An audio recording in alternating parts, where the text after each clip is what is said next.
Hello and welcome. Welcome one and all. Thanks for being here, whether you're watching this live or you are watching this after the event.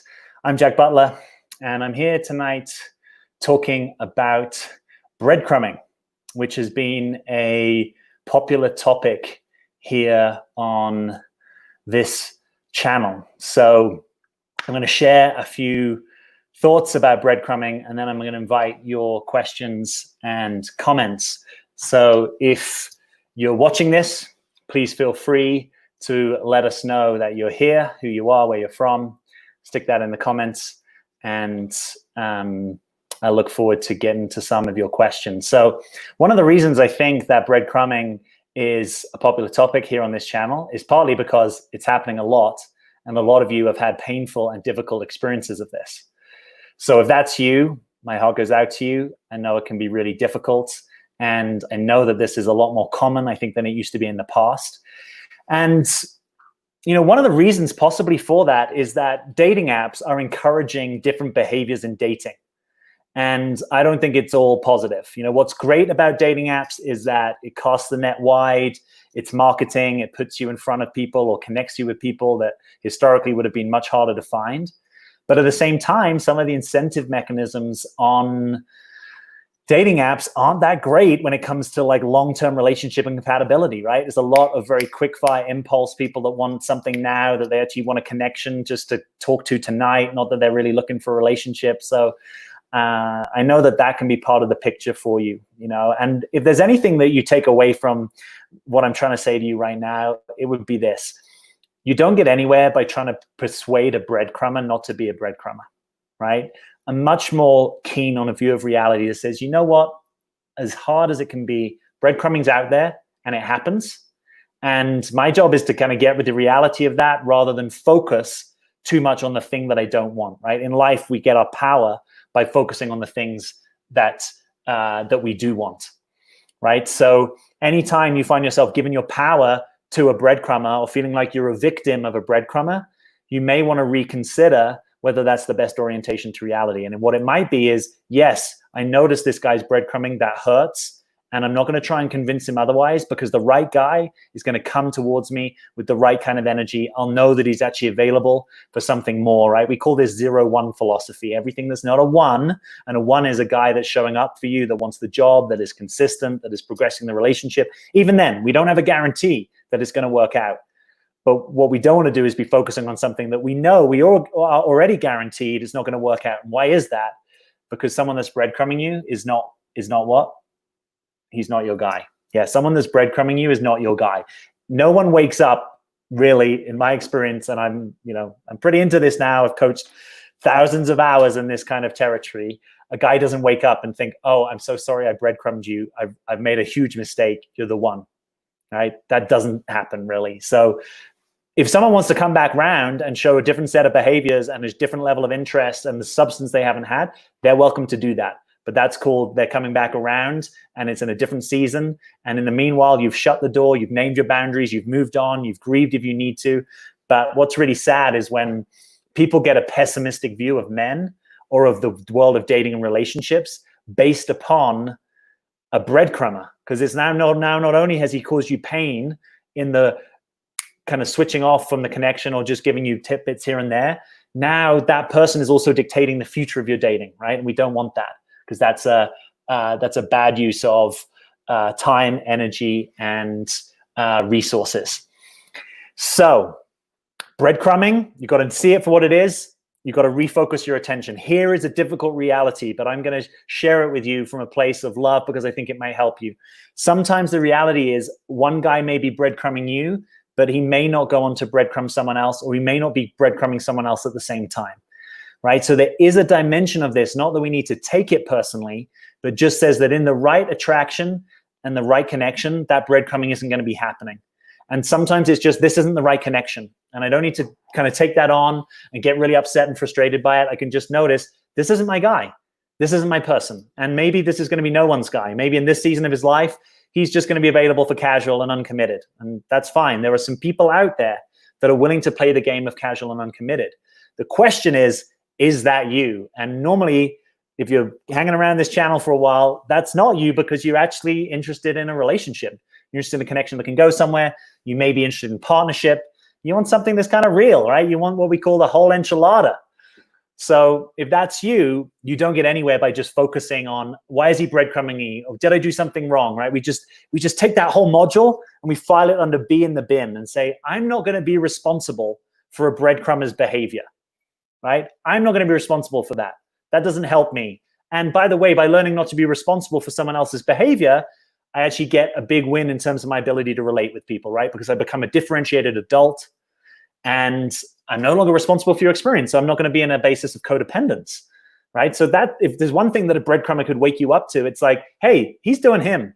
And I get to choose whether I engage or not. You know what? I don't like this level of contact.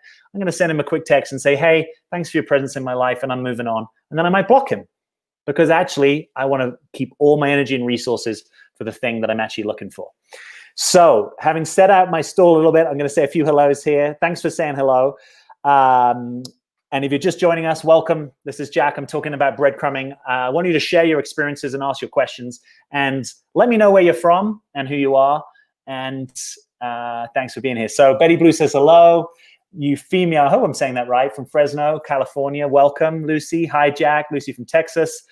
Estrella's in Bangkok. Awesome. Happy to see you here. Hi to Jess from New York. Betty's in Washington. Kimberly in Charlotte. Lynetta says, how can I deal with being lonely while my husband tells me every day that he loves me and missing me so much? Yeah, so that's a good question. Let me just pop that up on the screen so other people can see it. So learning how not to experience being lonely is partly about your relationship with yourself, right? So you can be lonely even whilst you're around other people. Normally it's because there's a lack of contact with self. There's something about your relationship with yourself, your ability to be present to yourself, to slow down into your experience and notice what's actually here. Life might be calling you to deepen your relationship with yourself, right? Now, there may be, life is also calling you to change some things in your relationship with your husband. That might be possible. But the fact that he's telling you that he loves you and misses you, I'm curious if there are other love languages that need to be present there for you, right? Like maybe you need some quality time that you're not getting, or some physical touch. But I'm most curious about your relationship with yourself, you know? So if that's of interest to you, I put a video out last summer that is called something like, Help Me, I'm Lonely. I would check that out, because I do a deep dive and I start to distinguish the difference between being alone and loneliness, and learning how to like being alone and the company you keep. Some forms of deeper inner work are really most possible when you learn how to spend time on your own, because you get more ability to introspect, to self-reflect, to discriminate and distinguish what's actually happening for you, to know where you finish and someone else starts. A lot of that comes from befriending yourself and being a good friend to yourself. So I'm kind of excited for you in some ways. I am very anxious today. He said he will take me to his brother's home for dinner. It means a lot to me, but I'm worried he will cancel again. He canceled dates several times before. Yes, give me a 1 in the comments here if you can relate to this kind of fear of things canceling, and actually is based upon not just a fear, but legitimate experience, because he's canceled several times before. You know, this is one of those tricky territories, right? I'm pretty clear when I'm coaching guys that learning how to do the things you say you're going to do is a really good thing to bring into a relationship. And that if you're going to cancel something, that you actually do it with appropriate notice, and you're available for impact, and you include the other person in being with their impact. So if this is kind of early on in the dating and this is happening a bit, I would just notice that. That's some good information. It might mean that you're with someone that's not got a good ability to keep their agreements. And part of trusting the masculine sometimes is the ability for someone to keep their agreements. So keep noticing, keep tracking that. Malu says hello. Ruja says hello.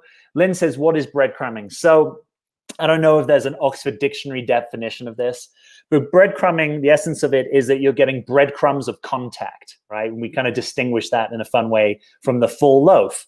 So breadcrumbs is, yeah, I hit you up here, I hit you up there. Maybe I drop off for a little bit of time. It's kind of like you're not getting much, right? Rather than getting like his presence and attention and initiation and consistency, you're getting his lack of initiation, you're getting his inconsistency, you're getting just a little bit that's enough to kind of keep you interested. And what's hard about breadcrumbing is because it's inconsistent, right? We know this from behavioral psychology in animals, that if you feed an animal intermittently or inconsistently, it keeps coming back because it never knows. Maybe you'll feed me, maybe you'll feed me. Whereas if you feed the animal consistently and then you stop, very quickly it gets, okay, the old program isn't happening. So this can really mess with your, attachment system, and it can be really devastating because you might be paying attention to something, hoping it will change, right? We never really want to be in that situation of hoping something will change, but you're hoping it might change when the reality is you're not getting much, right? And you're like, maybe it's me. And I'm here to say, if a guy's breadcrumbing you, it's not you. He's just not your guy, and you need to get clear about that and move on. And Amanda said it perfectly. He's not my guy. That's what we're talking about here. Laura says, I feel like there are more breadcrumbers than there are not. You might have more kind of on the ground experience of that than I have in recent years. I would just say, yeah, if that's true, we still need to stay focused on what we want, right? Because it only takes one, right? You could have 59 breadcrumbers and that 60th guy is your guy, and we want to show up for that. So we want to not get cynical. We want to stay positive, stay outcome focused on the thing that we're looking for, practice, right? Even practicing self-soothing in the presence of a breadcrumber can be good practice. Like, I'm going to take good care of me. I actually am going to block the contact because I'm taking good care of me, right? Self-care, self-love, all these things can be practiced in that context. And I would also look at where you're meeting men. The more you meet men in offline environments, apps that actually aren't dating, the more likely you are, I think, to actually get a better experience. Jesse, hey, thanks so much for the super chat, Manny. I really appreciate that. That's super generous. Thank you. That's really awesome. Let me try and answer this question. Hi, Jack. If you broke it off with a breadcrumber, but they're trying to come back around, what can you say to them to find out if they've changed? Yeah, that's great. So I would start from the position that until proven otherwise, that they haven't changed, right? So we're not going to actually give the benefit of the doubt here. For some of you, your kind of kindness and goodness is rooted in a belief that you give people the benefit of the doubt. And I think in this sort of situation, when someone's had a chance to prove their colors and they haven't taken it, we're going to assume that, leopard doesn't change their spot. So until we get good evidence, we're going to assume that you haven't changed. So if you open the door, which you don't have to do, by the way, and in many instances, it won't be right for you to open the door. But if you open the door to being in contact again with a breadcrumber, you take it real slow and you give plenty of time for you to actually assess, right? Because words are cheap at one level. I could say to you all sorts of things like, I've realized my mistake, I've changed, but time and actions will prove that. So you might get together for a coffee, something super low key. You might be willing to do that again. You might have to have him do that for a number of times where there's no real intimacy, there's no physical stuff. I'm taking that off the table. We're just kind of sitting down and I'm seeing. And over time, if I see that there's now a consistency in the contact that wasn't there, that's the thing that I would be paying attention to. Now, I wouldn't be saying that's a done problem that's taken off the table. I would say consistency is just a prerequisite for me continuing to engage in the connection. So if you're not consistent in action and text from the beginning, that's not good. Plenty of guys, by the way, can be consistent in texting and getting together with you for a few weeks, even a month, even a few months, right? Which is why we have like this 6 to 9 month standard where we say real consistency is half a year or more.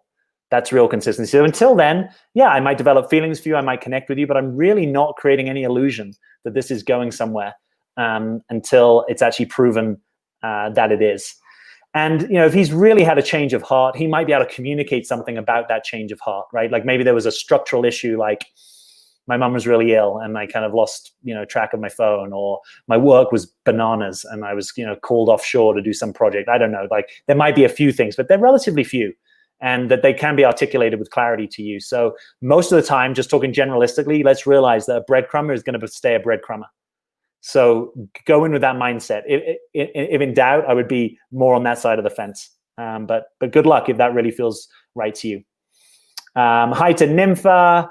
Sal says, hi, Jack. That's absolutely right. I'm here and loving your channel because I'm not casual at all. Awesome. Yeah, great. You're in the right place. Original Dark Angel says, we were friends for 7 years, so I thought that counted for some level of trust. Got it. Yeah, maybe friendship can, but here's the thing. Love relationships bring up unique dynamics, and really they bring up the unfinished business of childhood in a way that coworkers and friends tend not to, right? So you can have really good friendships, and you may sometimes get into conflict or have disagreements or, edges, but that's a totally different thing than when your love and attachment systems get activated, right? So the ways that we learn to adapt in childhood that weren't our true selves, necessary to survive, but what we call strategies for survival or the adaptive child, those things tend to come out when we get into a relationship, right? So I might be a friend for 7 years, but now if I'm sleeping with you, depending on you, sharing space with you, maybe sharing resources with you, you're now activating the wounds that I had from mom and dad. We're in a whole different ballpark. So just kind of realize that. So hopefully that means something, but it's hard to tell until you actually have the lived experience of it. Monica, so I have a question. I went out on a date. He asked me for a second date, but is texting me few and far between after the date. He did ask me when we would meet for second date after several days of not texting. Is this odd? I don't think it's odd. I don't think it's indicative that this guy is keen in pursuing the relationship, right? So it's data. And I think sometimes in these situations, you have to make the discernment, am I getting the vibe that this guy isn't really into it? And here's the thing, often a guy isn't going to text you, hey, sorry, I've had a bit of a change of heart. I'm not really into this, right? That kind of direct, conscious communication isn't really the mainstay of the Wild West of dating, right? It's much more common that he might just kind of be a bit more sporadic, right? Or he might drop off completely. So sometimes you have to read between the lines and claim your power, your boundary in the connection. You can be available to notice, is this going to upshift? But I'm generally more of a fan of, off the bat, there's a clarity that, this is of interest to me and I'm taking it seriously. I'm not a fan of the guy that's so full on right off the bat, right? Like you, and it's like loads of attention and you're the solution to my problem. That guy tends to burn bright and fast. But the guy that's got a little bit more backbone, clarity, sobriety, ground beneath him, and is interested and lets you know that and is showing that through the demonstration of his ongoing interest, that's the guy that I'm interested in. Most of the other guys, for this purpose, can fall by the wayside. Not making them wrong. Love guys, love men. We're all doing our thing. Just, you know what you want, and we're here to get you more of what you want. Hey to Denise from New Jersey. We've got Alexandra in Utah. Sal is from Albuquerque, New Mexico. We've got Monica in New Carolina. I'm inventing states here. We've got to find some way to win this election. I'm inventing states. No, Monica from North Carolina, USA. Connie in Georgia, welcome. Ashley in Australia. Joanne in Victoria, BC. That's a sweet place. I remember going there several years back. Tu Win. Leah is with us from Philly. I've got some ones here. Yeah, you agreeing with what I'm saying there. Thanks. Yeah, sorry, it took me a while to catch up. Nazreen, wish my friend can tune in for this. She's seen a guy Breadcrumber for 3 years and I only seen him twice. Oh my gosh. Yeah, I mean, it's important to bear witness to these kinds of stories, because even if you're not as extreme as that, sometimes this just kind of erodes it into consciousness. I've coached people who've given guys years of their life and attention where he has no inclination to step into an actual relationship. So I know that this stuff's really real. It's hard because your neocortex might know, right? This kind of prefrontal lobe executive decision maker knows this guy's not good for me. I should move on. But your attachment system, your limbic brain, right? The old kind of emotional brain attaches prematurely and often unhelpfully. And you've got a problem now because you're trying to work out, how do I actually walk away? And you miss him and he's constantly on your mind and you kind of obsess about it.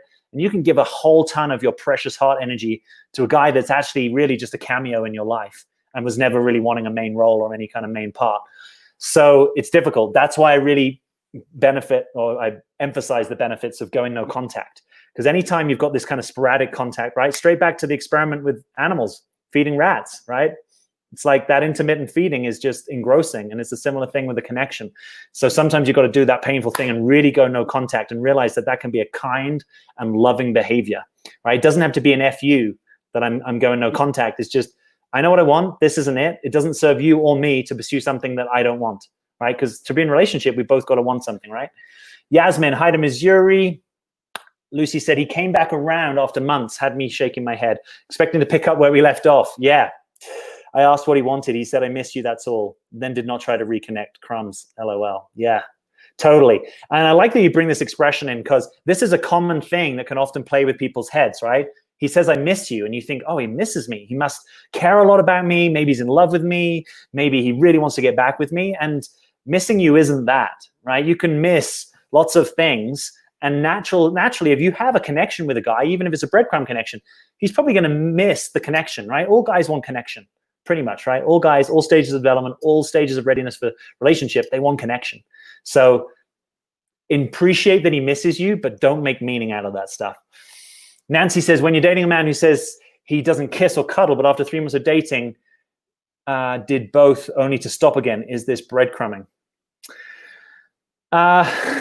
Well, from the perspective of if I really want an intimate relationship with you, I would be really curious why kissing and cuddling is off the table, right? Because nearly all of us are going to want that in an intimate relationship. So whether we label this as breadcrumbing or not, that seems pretty powerfully important to just take stock of that.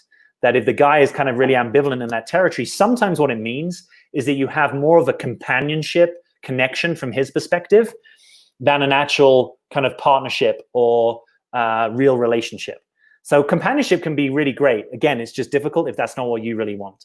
You know, so when a guy is like, I like hanging out with you, but I don't want physical intimacy, normally that's because he's in a companion zone and he's not looking for lover or partner. Or even if it's difficult to realize, he's not looking for that with you, which is why it's not on the table, right? So we need to get with the program there. Now, when he's ambivalent about that and then he's stopping it completely, I just get the sense that he's not into the connection, right?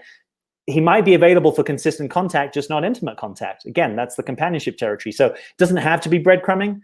It just sounds like he's not your guy, right? So that's almost above breadcrumbing, is just, is he your guy? Is he not your guy? And he doesn't sound like he's really showing up here for something that's actually going to help you be a more, consistent partner that you might be looking for. Jack, that's my name. Say it loud and clear. Thanks. Thanks for being here, Candy. I don't know, is this Bruja? I want to kind of say it that way. I have no idea. Or Bruja. Sorry if I'm butchering that. Doing my best. I've been sleeping with someone for 10 months. He breadcrumbed me after 6 months for 2 weeks. I gave him a chance, but warned him if he ever did again to never text me again. Well, it happened again recently. Okay, sounds like you've got your clarity. Sorry if that's a painful experience. Yeah, seems like he's revealed his true colors to you. And as difficult as that may be, maybe that's actually a good thing in this instance. I wish you well and moving on. And guess what? I didn't answer. It's been 10 days and I'm happy without him. Awesome. Sounds like you're already starting to move on. He contacts me with inconsistency almost every day, but I always feel he just doesn't like me enough. That little contacts keep me hanging here. Is this breadcrumbing? Yeah, I think this probably is, right? Any sort of inconsistent contact from a guy, here's the thing. I'm not trying to get to a specific and sort of legally watertight definition of breadcrumbing. I'm much more in the broad strokes, which is why I use this 0-1 thing. And I say everything that's not a 1 is a 0. If it's 0.2, 0.3, 0.7, 0.333 recurring, pick your number. But if it's not a 1, it's a 0. And basically, we start to get less interested in zeros. We just kind of call it what it is. We get less prone to prematurely attaching to them so we can maintain our center and power and focus our energy on the thing that we really want. So I wouldn't get too hung up on, is this or isn't this breadcrumbing? I'd get more hung up on, is it 0-1? And if it's not 1, why are you continuing to invest energy? And if you continue to invest energy because you don't know how to let go, get some help, get some professional support, get your best friends in there, go no contact, set some hard boundaries. It's going to be difficult, but it's so much better to do that work than to continue to hang around in a connection that clearly isn't headed anywhere fast. Parted with a breadcrumber 2 months ago, says 2 deleted his number. He butt dialed with a voicemail with just noise a few times. Should I not engage or should I text him to delete my number? Can you not block him from your end? That would be my move. It's curious you said you deleted his number. Maybe you could keep his number but block him. That might have the effect that you're looking for. And if that doesn't work, I think it's totally fine to make a request. Hey, could you delete my number? Maybe he helps you, maybe he doesn't.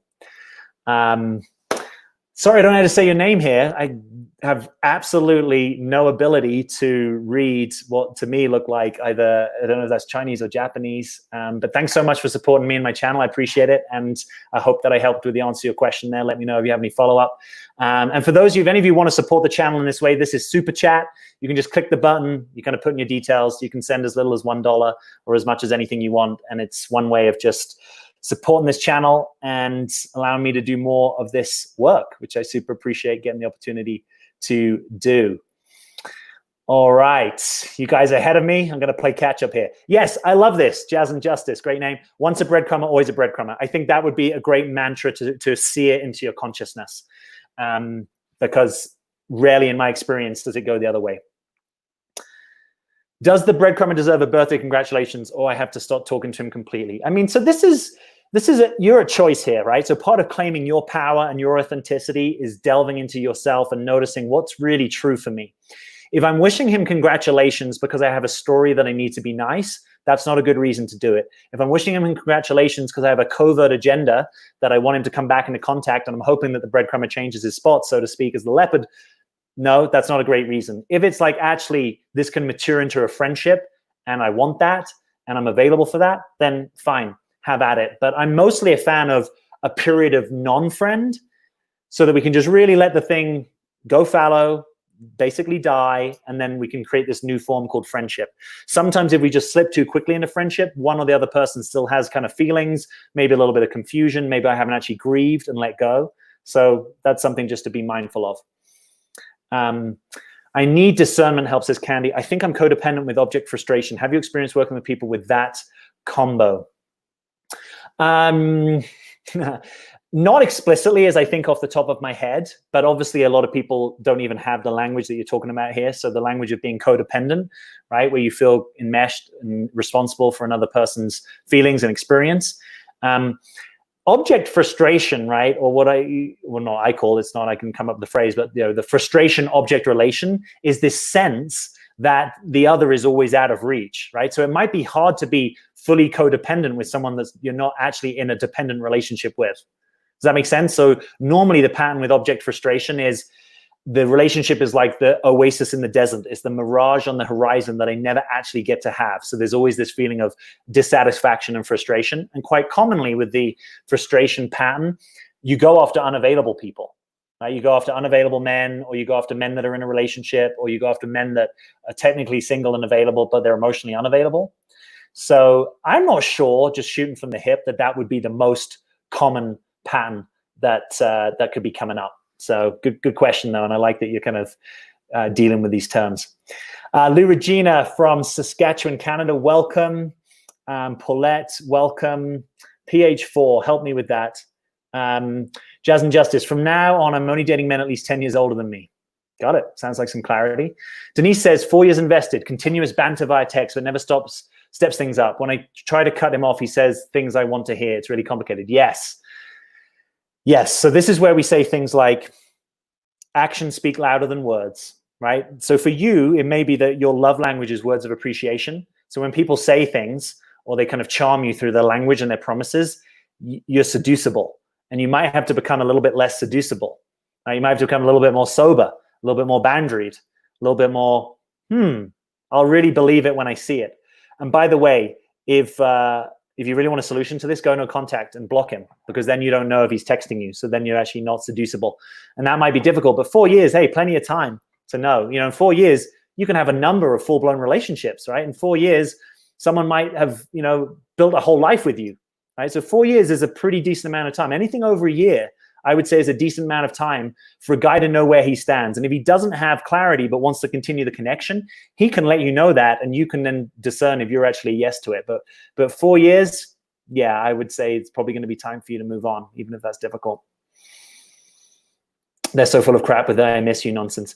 Yeah, I mean, my general orientation is to unless really I know, is to not take things as manipulative. Just to realize someone might have that experience, but it doesn't mean anything in terms of a commitment to you or something substantively has shifted. So I focus a lot on removing the conflation between I miss you and I'm coming back or I'm available for a relationship. And a lot of the pain I see is from that conflation. And if you're having the intuition, this guy's full of BS and he's saying this, have at it. Interesting. Ukulele says, breadcrumbers miss access to you, body, not actual you, soul. Yeah, that may be true in a lot of instances. That sometimes the truth about a particular connection is that it's not really a soulful connection, and therefore, yeah, it's a physical connection. And I try again not to make people wrong for that, just to say, Do I want more than a physical connection? And if I do, thanks. This is not the game that I'm, going to be participating in or playing with. All right. Thanks, by the way, for all these questions. If you haven't, let me give something here that you might want to check out. Oh, by the way, check this out. If you haven't subscribed to my channel, come subscribe. If you're watching this on Facebook right now, you want to come and subscribe to my YouTube channel. We've got an awesome community of people there.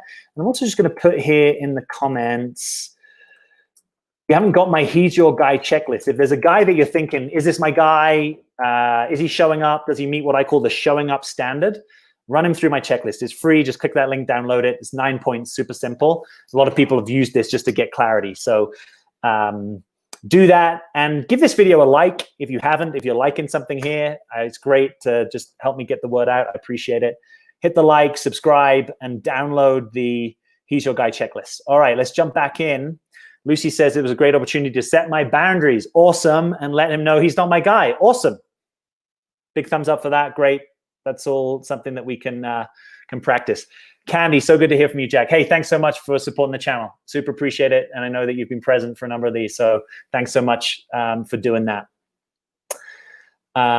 Denise, he wants as much as he can get without responsive relationship. Yeah, I mean, here's the thing. Particularly in what we could call like the immature masculine, that is the basic aim of the game, right? Is to have intimacy without commitment. If I can be intimate with you, and I don't just mean physically, I mean emotionally, and we can spend time together and be in connection, but I don't actually have to put a container around it or commitment to you, a lot of guys would go for that, right? Unless they're in a stage of their life that they're really clear they want to maybe settle down or have a live-in partner or build a family or retire together or travel the world or something like that. A lot of guys are going to go for this even when it's not actually in the best interest of their higher self and higher calling, right? It's almost like the lower part of them may want to go for this. But my experience is that in the more mature masculine, we kind of sort this stuff out and we realize that it's through our responsibilities that we actually get to have our freedom, right? Rather than it's being like no responsibilities equals freedom, we realize, oh, actually, through my responsibilities, I get my freedom. So that's one way of pausing, are you dealing with a guy who's more mature and is masculine? Doesn't mean he's done all the work, doesn't mean he doesn't have defenses. I got a ton of defenses, we're all still doing the work, but just there's a kind of deeper realization on this particular point. Lots of thanks to each other, appreciate that. Monica had a very bad breakup a few years ago. We had an instant connection and pretty intense from the beginning. He disappeared for a while, came back. He stated he didn't want to dismiss our connection out of fear. Gave him another chance, yet he was still dismissive of me anytime we would get close. You think breadcrumbing is a bigger symptom of emotional unavailability? Yeah, I absolutely think it could be a bigger symptom of that, right? Again, my orientation in this is not to try and become an expert in understanding breadcrumbing. Right? I don't want a PhD in breadcrumbing, right? I want a PhD in conscious relationship. Don't want a PhD in breadcrumbing. I want a PhD in conscious relationship. So I'm saying that like there could be all sorts of things that contribute to why is a guy breadcrumbing, right? Might be he's immature and is masculine. Might be seeing multiple people at once. Might be he's got Peter Pan syndrome and is going to be single well into his 50s and never be willing to settle down with anyone. Might be that he's got a set of standards that he's running riot on people. No one ever meets his standards. Might be that he's super avoidant attachment. Might be that he's got a massive mother wound that you would trigger if you got close to him. Might be that he's a serial monogamist. I mean, it might be all sorts of things. And we don't necessarily need to know if we can be clear in that discernment that, what I'm getting here, I don't like, it's not what I want. And I'm not actually going to spend my time trying to psychoanalyze you. I'm actually going to spend time focused on my freedom. That's where I would go with this. Is emotional unavailability in that bucket? Yeah, I think it's absolutely a possible cause. Yeah.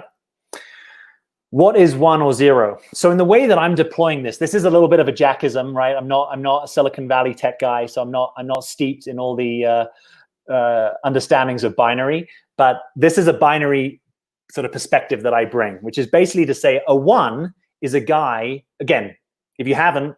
Let me see if I can just ping this up on the screen here. If you haven't, go download my checklist. And by the way, if any of you have done this, just let me know here that you've done it because I want to make sure that this link is actually active and working.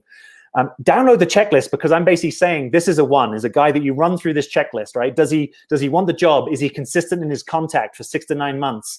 Is he in his masculine essence? There's other things that are in there, and it's basically a way of saying, am I getting consistent forward attention from this guy, right? And if I'm not, I'm calling that a 0. And by the way, a 1 doesn't mean that, he's going to be your guy forever. A 1 just means we're actually in the game. We've got something we can work with. We've got something we can play with.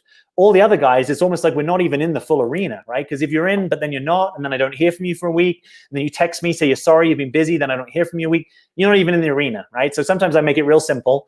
My sports are football, soccer, and chess. And if you want to play me at either of those sports, you got to get in the arena. You got to get on the pitch, right? We can't play chess if you're not going to be on the board with me. If you're sort of like, I was about to make a move, but now I've got to leave for a week. We can't really play chess. So is the guy wanting to play with you? Is he wanting to show up? Is he wanting to create something? He's wanting to see. That's what a 1 is a guy where those sort of energies, the initiation and the consistency and the actions are forthcoming.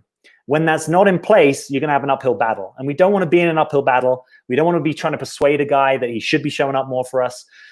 We just want to see a 0 or a 0.5 or even a 0.8. Like, he's kind of good. He kind of shows up. He's kind of consistent, but not really.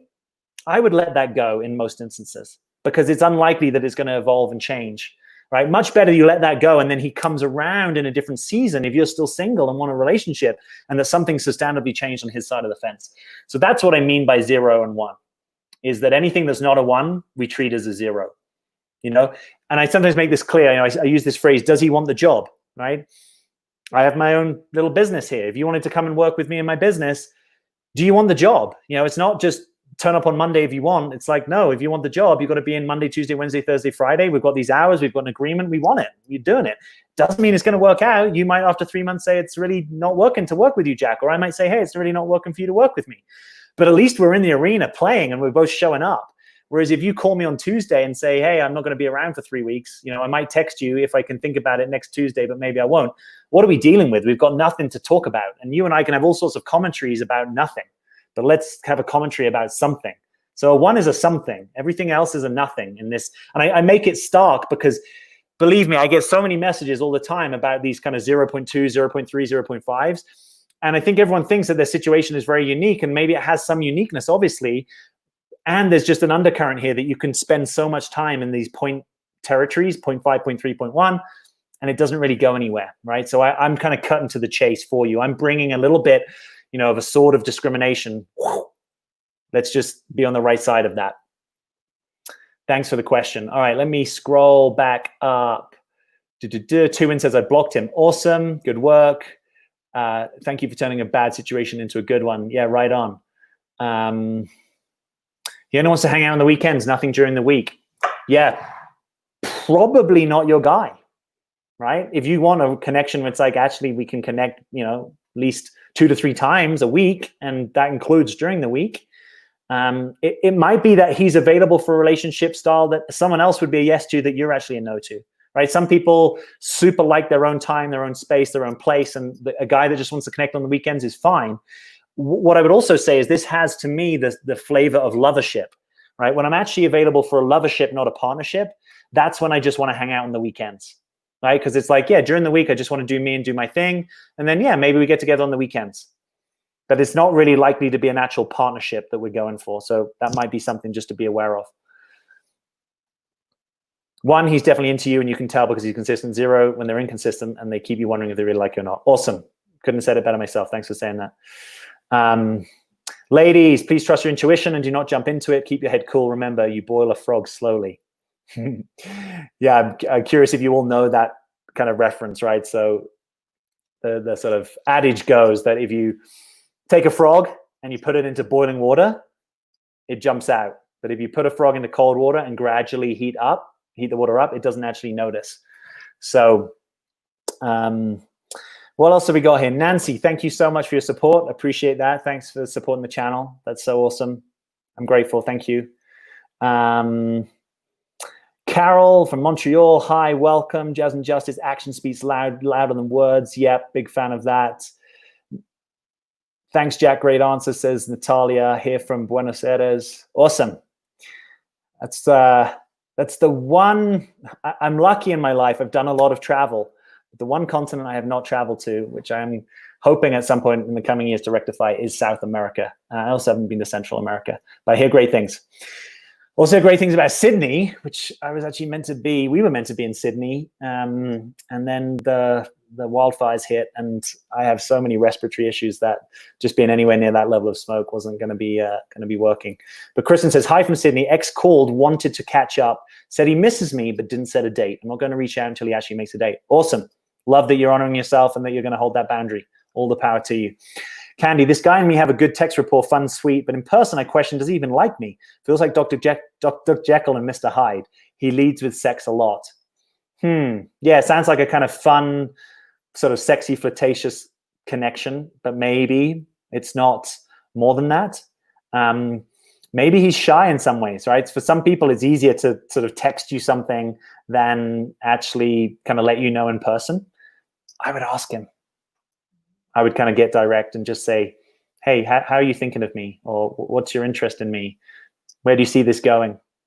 Like, you know, if you're having the experience, let's put it this way. If I were dating and you have an experience of me that I'm Jekyll and Mr. Hyde, I'd want to know that. You know, maybe that's me, but I would want to know that. All right, Carol, what do they get out of this? Is it a control issue? They feel more in control, they feel more powerful. You know, again, I'm not trying to sort of major in breadcrumb psychology. I'm more wanting to major in relationship psychology. So that's one. Two is I try and not presume it's manipulative, right? So could it be, yeah, like I like having no obligation, no intimacy, and sort of feeling like you're on the end of my chain, right? That I can just kind of reel you in and kind of reel you out like a fish. Maybe there's guys that gives them a sense of ego or power or just something. A lot of the time, I think it's just that the connection isn't substantive enough to warrant that it's a more continued connection. You might have had this experience where a guy's interested in you and you're not that interested. You might deal with it better. You might be more polite and clear in your communication. Sometimes I think, you know, even if I just think back to the days where I wasn't really available for a real relationship, it's like there's people I have a connection with and sometimes I hit them up and maybe I'm not super present to how is this landing in their world. For me, it's sort of like we're kind of friends. We have a kind of connection. Maybe it could be a little bit romantic, maybe not. But it's sort of light in how it's sitting in me, just like, hey, we're still connected. How are you doing?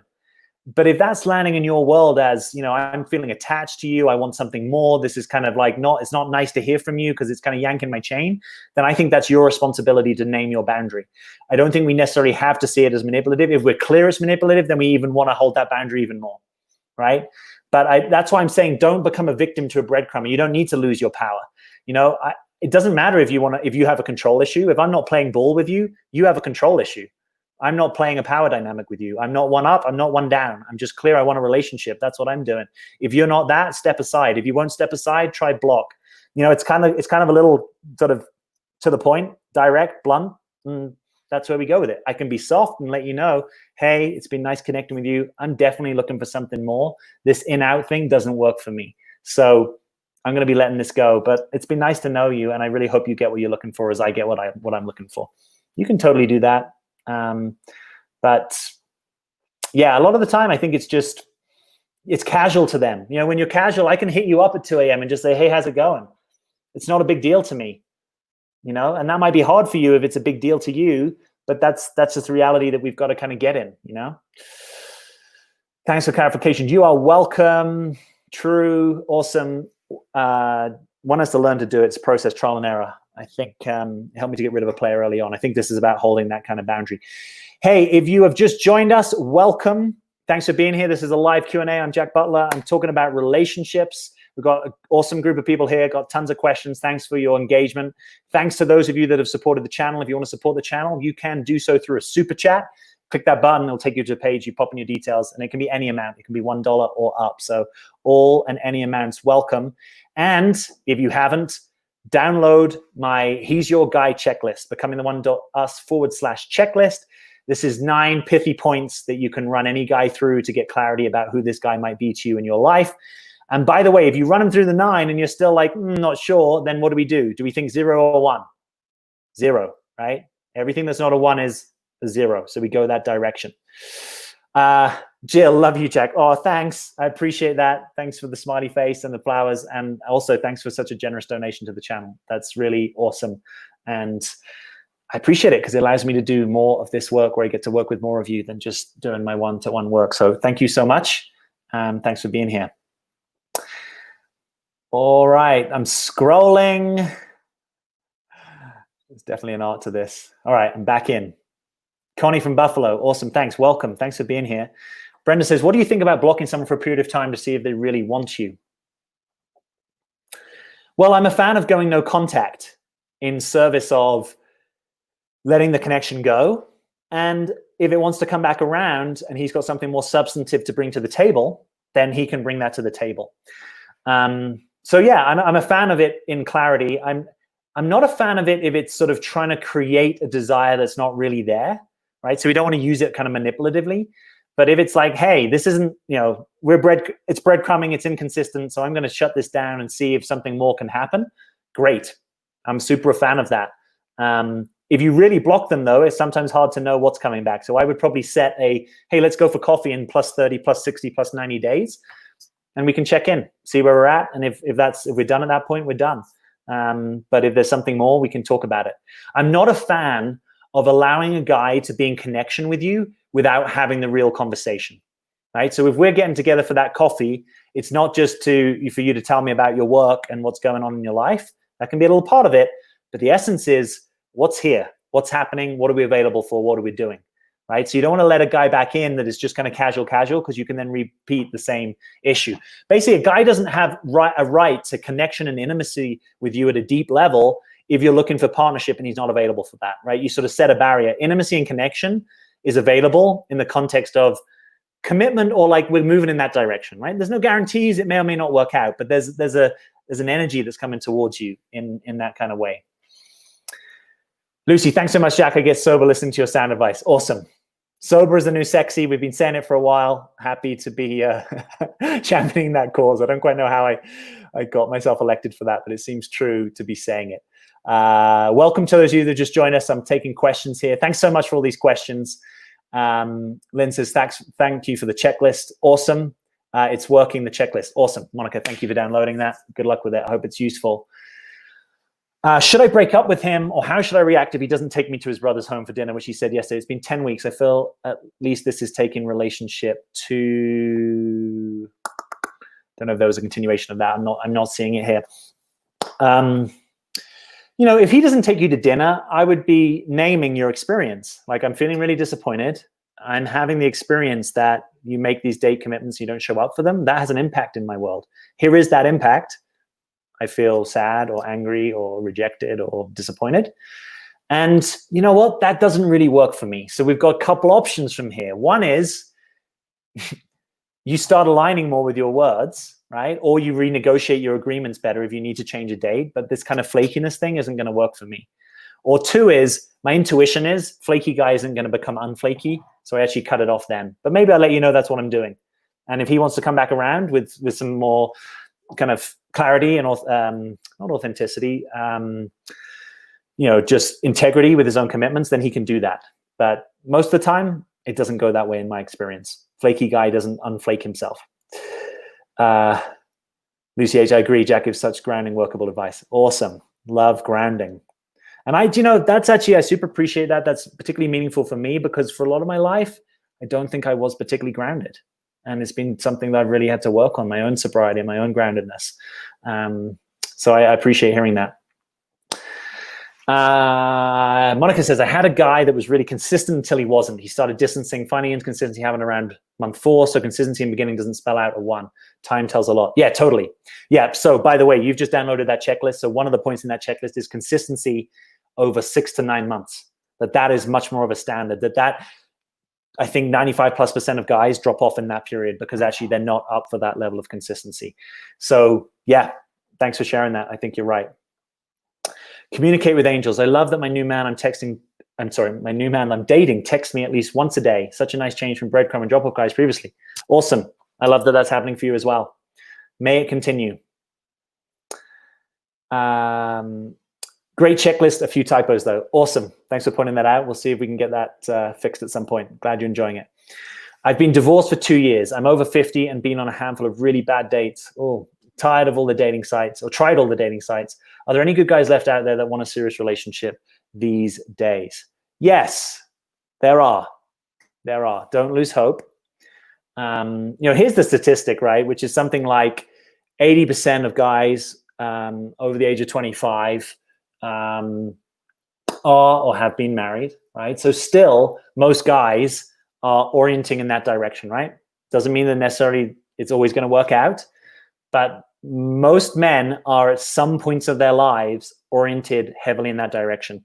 The question is, what's happening in this season of his life, right? And if you're finding that there's men that are kind of flaky, or they're just interested in companion, or this kind of like friends with benefits, or just low-key lovers, that's normally a stage of life and development, right? Where a guy isn't in himself enough, or has his stuff together enough, or is just not in a season where he can extend his care consistently to another person.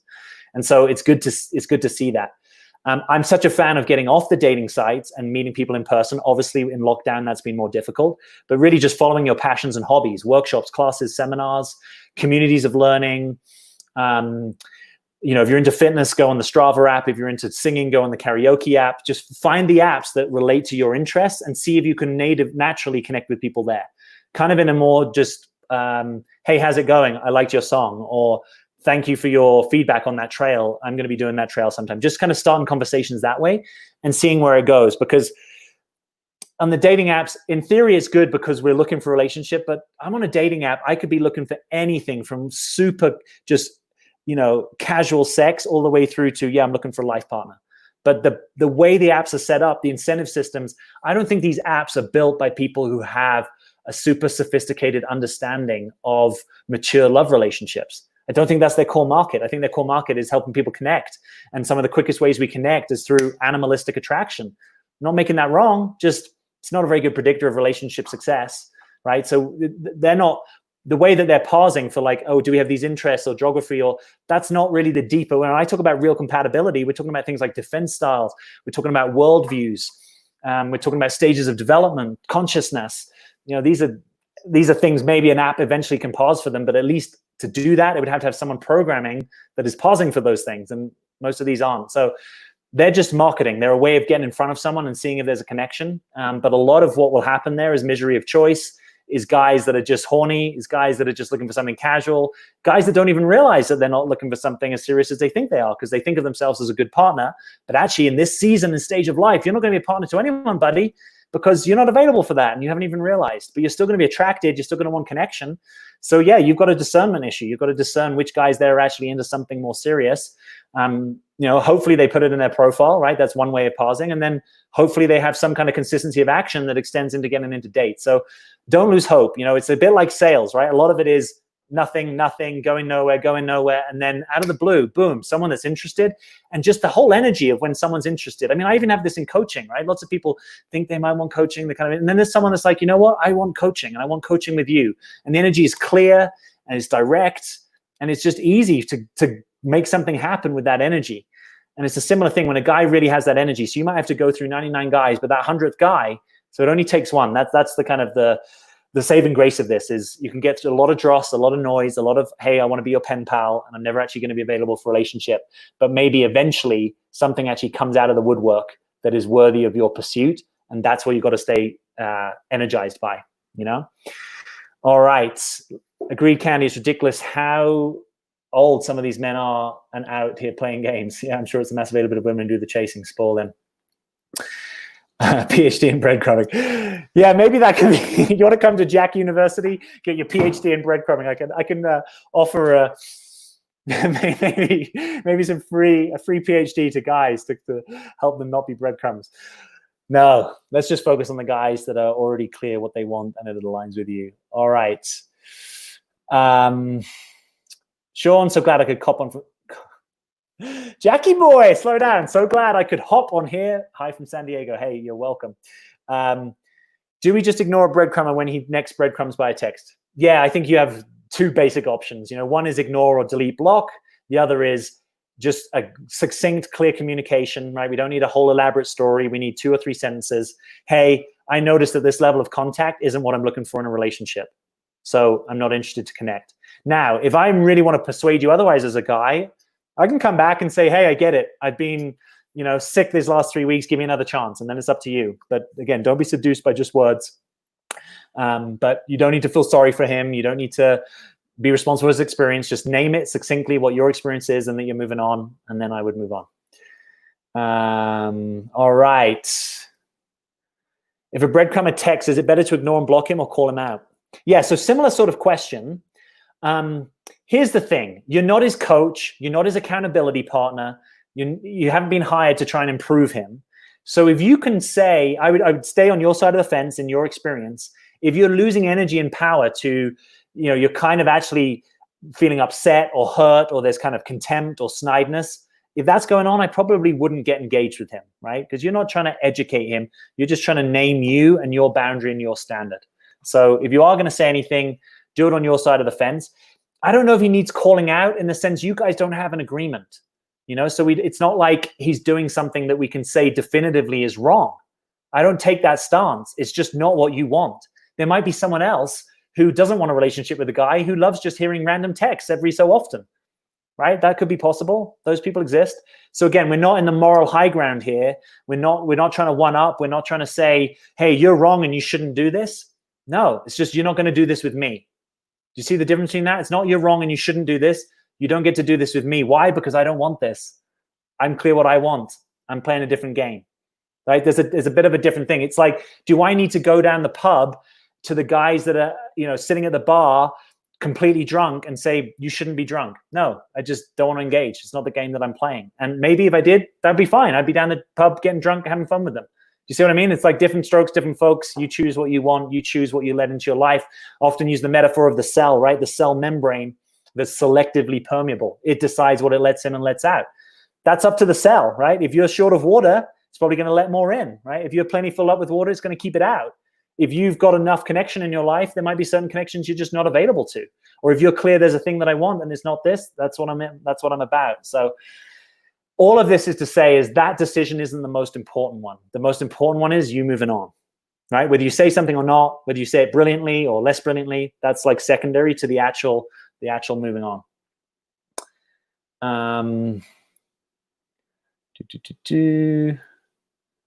Totally agree. I think most guys have good intentions. We take it totally differently. Yeah, that might be true. Do you mind telling what's needed and how to go about a long-distance relationship healthily, and what makes a long-distance relationship successful? Just to help me be sober, and if he could be my guy. Yeah. So in the way that I see it, the standard for long-distance relationships is higher, in the sense that we've already got this big burden, right? We've got this burden that we don't get to be in the same physical space. We don't get to touch. We don't get to co-regulate as easily, because a lot of that happens through physical presence, subtle eye movements, physical touch. So, just acknowledge we've got a harder path. Second thing is, someone at some point has to get and reduce that physical proximity, right? So I'm not a fan of, we've been long distance for 2 years. I last saw him 6 months ago. I'm very not a fan of that. I'm much more a fan of one person takes a risk and puts some time in to find out, is this actually going to go somewhere, right? And obviously sometimes there's financial constraints to that. Like, it's not easy just to hop on a plane. Obviously COVID's just added to that.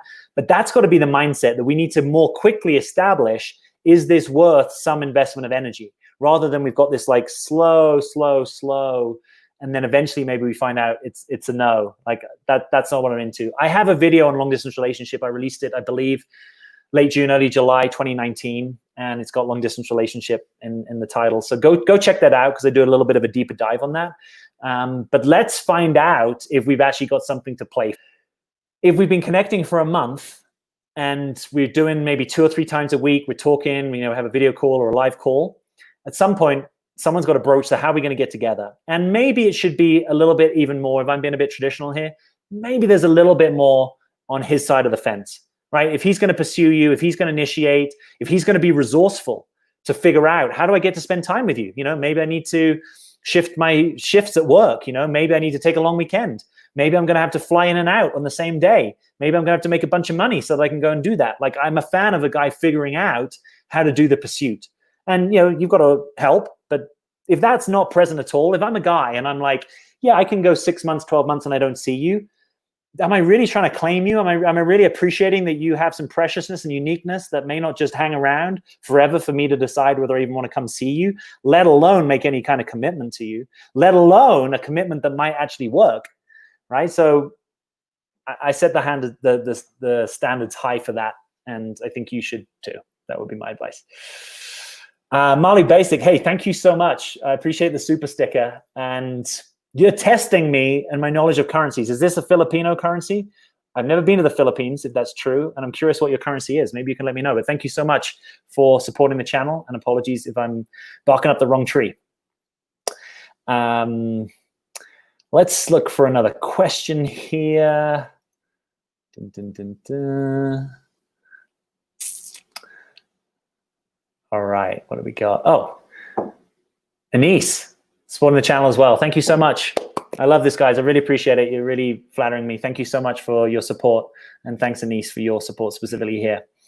M says, hello, Jack. Thank you for your great videos. What is your advice on engaging with the man who is name-calling when in stress?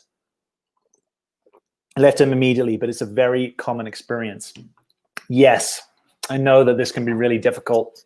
And I also know this, just to be kind of humble and blunt, I know this sometimes from the other side of the fence, that I've had experiences where I can get really stressed and not engage in the best behavior. So what this often points to is a defensive style, right? So sometimes this defensive style is I've been under communicating my boundaries to you, and then at a certain point I over communicate, right? And I come on strong and I start attacking, or maybe this is also something that he learned in childhood. So I think there's a few things.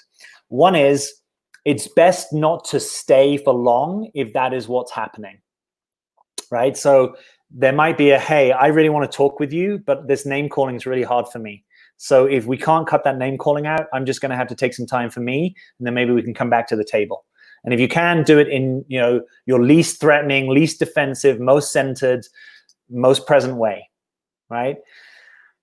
The second part of this is just to realize that for some people, this is going to hurt a ton more, particularly if words of appreciation is your love language, right? So it might be that in his world, that's not. And so this is how he was raised. This is what he expects. You might throw a few names back at him and it wouldn't necessarily stick too hard, because he might be subjectifying you, which is he doesn't realize how hurtful this is for you, because it's not quite so hurtful in his domain.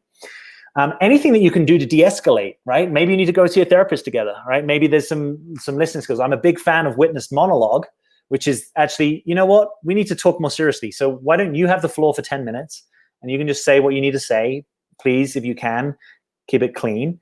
And then I get my 10 minutes and I get to say what's going on for me and the impact that things are having, right? So this in conflict, it's a strategy in conflict, right? Name calling or shaming, and it's not good. We need to, you know, if I was working with him, we'd want to be working on that. When that happens in me, I need to work on myself. It's not great, but it's a defensive style, and it's often it's a frustration pattern, right? Like there's either something that I feel like I'm not able to communicate with you, or that was how I got treated. And so when I go angry, my adaptive child, right, this thing that I learned in childhood or the thing that I got modeled to me, that's what kind of comes online. Anything that you guys can do to practice any kind of presence, have a timeout, walk around the block, splash water on your face, breathe together, might help with this.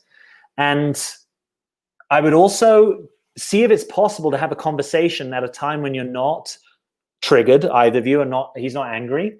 And just to explore this and to lead with your experience, lead with the impact. As a guy, one of the most attractive things and the things that can be most arresting to us is when we experience your vulnerability. And you might say, look, Jack, that's a pretty high, you know, tall order, right? Like he's been attacking me and now you want me to be vulnerable. So that might not be possible.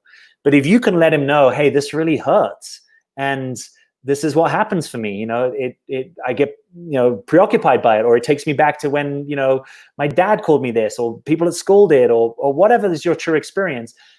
That's probably your best chance of getting him on side with you, right? Is actually when you jiu-jitsu, you don't try and fight him off. You actually reveal, wow, this is pretty hard for me, and this might even be a kind of deal breaker, you know? And explore what's his relationship with, like, does he think it's okay to call people names? Maybe he does. Okay, so what's that about? Where did you learn that?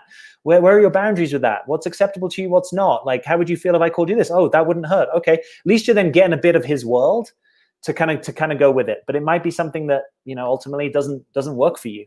But it's a defensive style. So if you can imagine, even if it's hard for you, because you might be afraid when he does this, but it's his little child that's doing this, right? It's not his mature functional adult.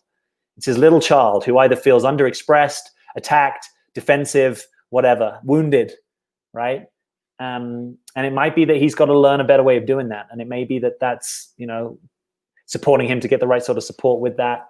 And it also may be a little edge of practice for you to take certain things less personally, right? I'm not condoning the behavior, but the less you can be impacted negatively by that, and the more you can maintain your authentic boundaries, which might be time out, might be, yep, I'm gonna come back in 30 minutes because this isn't working for me. There might be something in here which is actually good practice for you, even if it's not a pretty place of practice. So yeah, thanks for the question. What if both are breadcrumbing, but you both only like and want to be with each other? That's an interesting pattern. I haven't come across people talking about that a lot. That could be like, two people with quite strong avoidance structures, avoidant attachment styles, kind of being in relationships. So no one's really putting much on the line. It's kind of like we de-escalate the intimacy. I would say, what's an authentic communication from you? Like, is there something that you want to say or claim, like that you actually want more contact, or that maybe even a reveal? I notice I'm kind of giving you breadcrumbs and I actually want to learn how to give you more, but it feels vulnerable for me. So I'm curious, what's the deeper experiencing that the experience is happening for you? And maybe can you start there? All right, one other thing I want to mention to you guys, if you haven't come across this, is becoming the one, and the fact that we have a $1 trial operating at the moment. And let me see if I can pop this link just into the chat so that it's easier for you to click into. So becoming the one is my flagship program with my teaching partner, Clayton Olson. Some of you know him. Check him out. He's got an awesome YouTube channel. And normally this program is at least $500 to $1,000 to get in. And because of this time, we're actually saying, you know what, come and try the program. Get the first 14 days of the program for just $1. If you click that link, it will take you through to a page. You can just pop your details in. And the moment you enroll, you get access to module 1, which is the vision of a conscious relationship. And you get access to an ebook that we co-wrote called The 4 Pillars of Conscious Relationship. And you also get the ability to be on a live private call with either Clayton or I in the next 2 weeks. I think the next one's coming up on July 2nd. So it's a much smaller group than's here, and you get the chance to get kind of private attention and coaching from us. So it's a pretty good offer. Honestly, I'm probably biased, right? But I'm also pretty good at being sober and objective. I think this is a great use of $1 to come check this out and see if it's something that you want to be part of. And 100% of people that have graduated this program, so they've gone through all of the existing 6 modules with us, say they recommend it to another woman. So it's a good program. It's got some great content. It's a really nice community as well. So becoming the one.us/$, and you can be involved. And then 14 days, you get to decide, do you want to stay, do you not? If you want to stay after that, it's just $97 a month, gets you access to 2 private lives with us a month, gets you access to the next set of bonuses, gets you access to a new module every month, and it gets you access to a pre-recorded live coaching that we've done with people where we answer a ton of questions. So there's a lot in there. Becoming the one.us/$. Check it out. Let me know if you take the trial. Come back and tell us here that you've enrolled. All right. Communicate with Angels says, I've had the experience of having sex with a guy and then they drop off. I don't know if it had anything to do with the sex or whether the guy had casual intentions in the first place. I am much more in the view that it's likely to be the latter than the former, right? So I would not be taking that personally. I would not be saying there was something wrong with the sex. Here's the thing. We've got 2 types of guys you might be dealing with here. So the kind of guy that you're talking about in point 2 is that his only intention was ever to be casual with you, right? That he's really just looking for sex, or that he's attracted to you and wants to have sex with you, but he's not looking for partnership. He's certainly not looking for anything that's got, anything more than I'm going to see you again, right?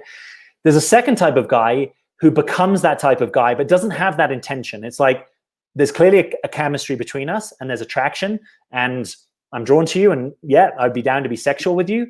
And then having had that, it's kind of like there's a realization that actually this energy was really a chemistry of sex. It was a sexual chemistry, but it doesn't necessarily have the sort of emotional soul heart connection where actually I want to be more connected with you. And that can be difficult for you, obviously, because you're like, whoa, I just had sex with you and now you've kind of disappeared. It can also be even difficult in his world because he might not have foreseen that.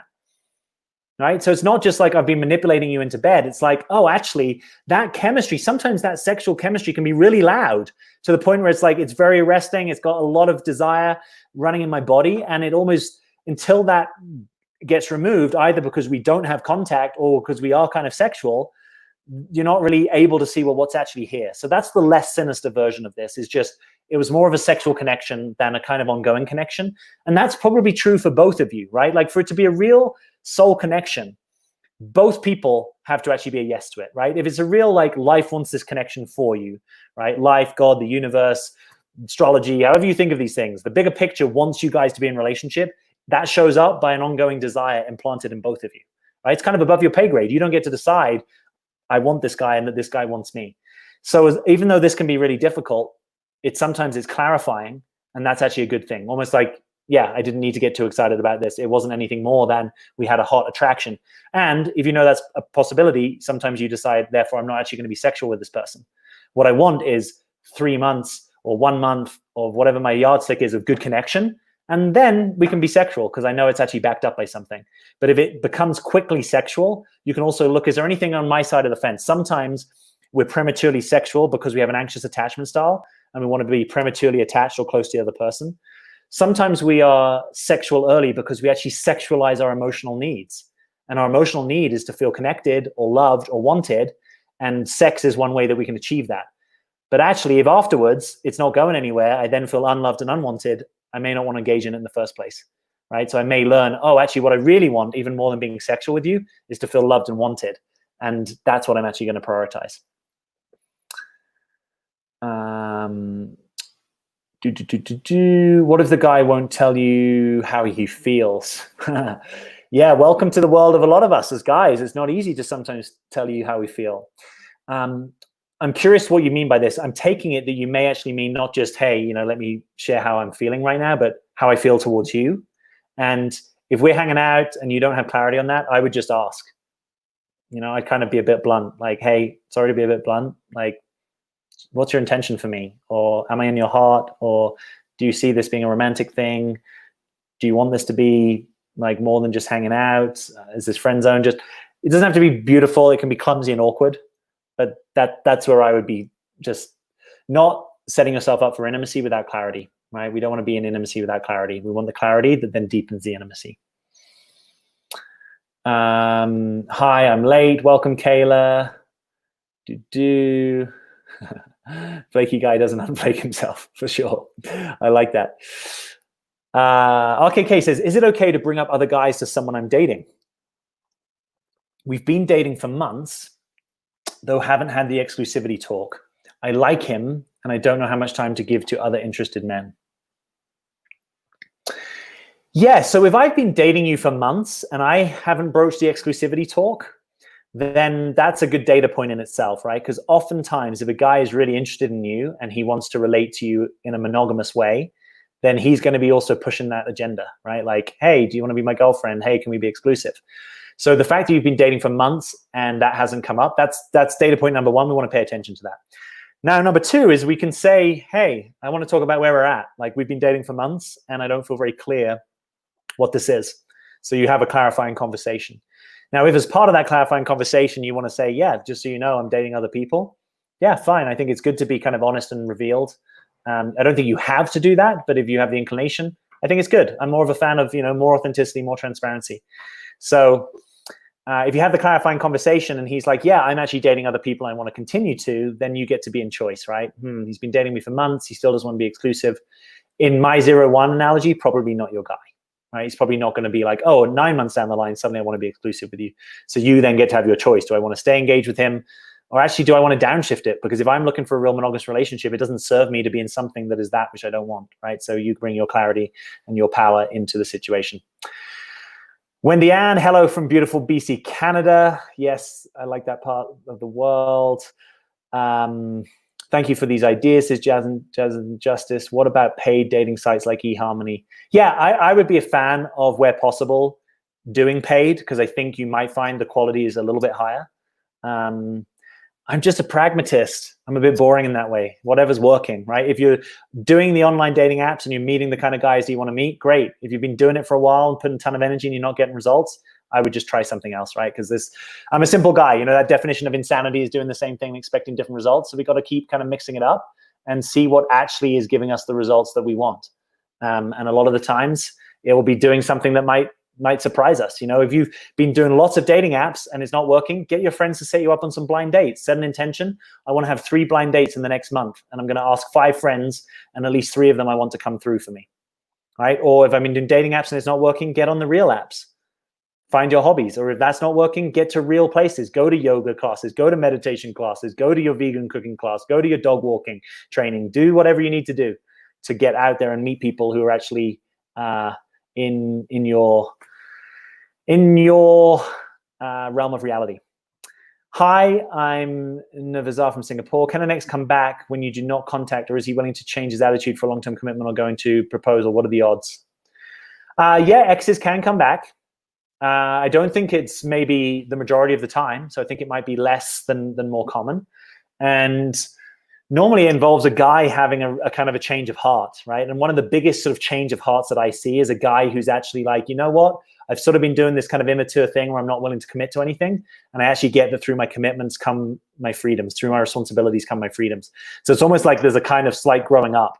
So a big part of being in the right relationship is actually that timing is right, and that's kind of above our pay grade, right? That there's a time when you are interested in a relationship, and particularly for men, I think there's seasons where relationships are right for them, and there's seasons where they're not.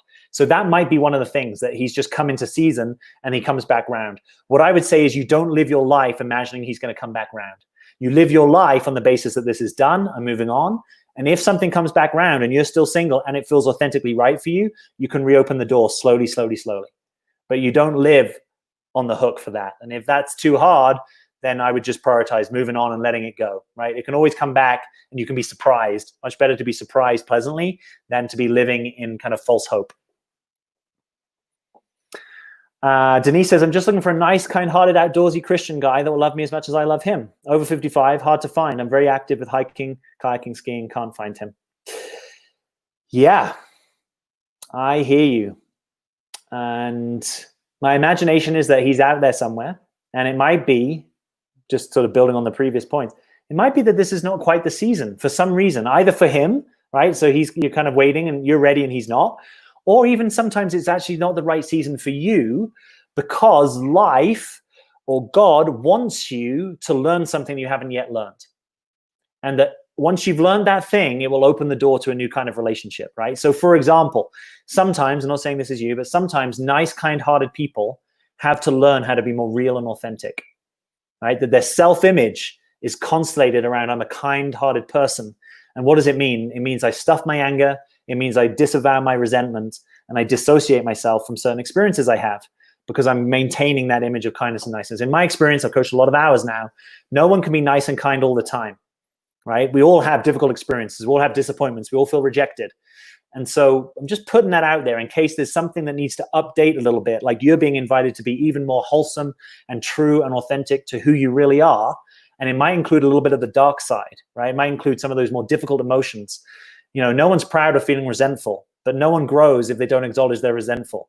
You don't grow by being resentful and trying to be kind over the top. You grow by acknowledging, I'm resentful right now and I need to say something and I need to let that go, or I need to get support, or I need to hit my journal, or I need to take a cold bath, but I'm actually acknowledging what's happening. That would be my curiosity for you. And if you haven't practiced in that domain, particularly, that would be my curiosity for you. And I wish you well. I hope you get to meet the guy.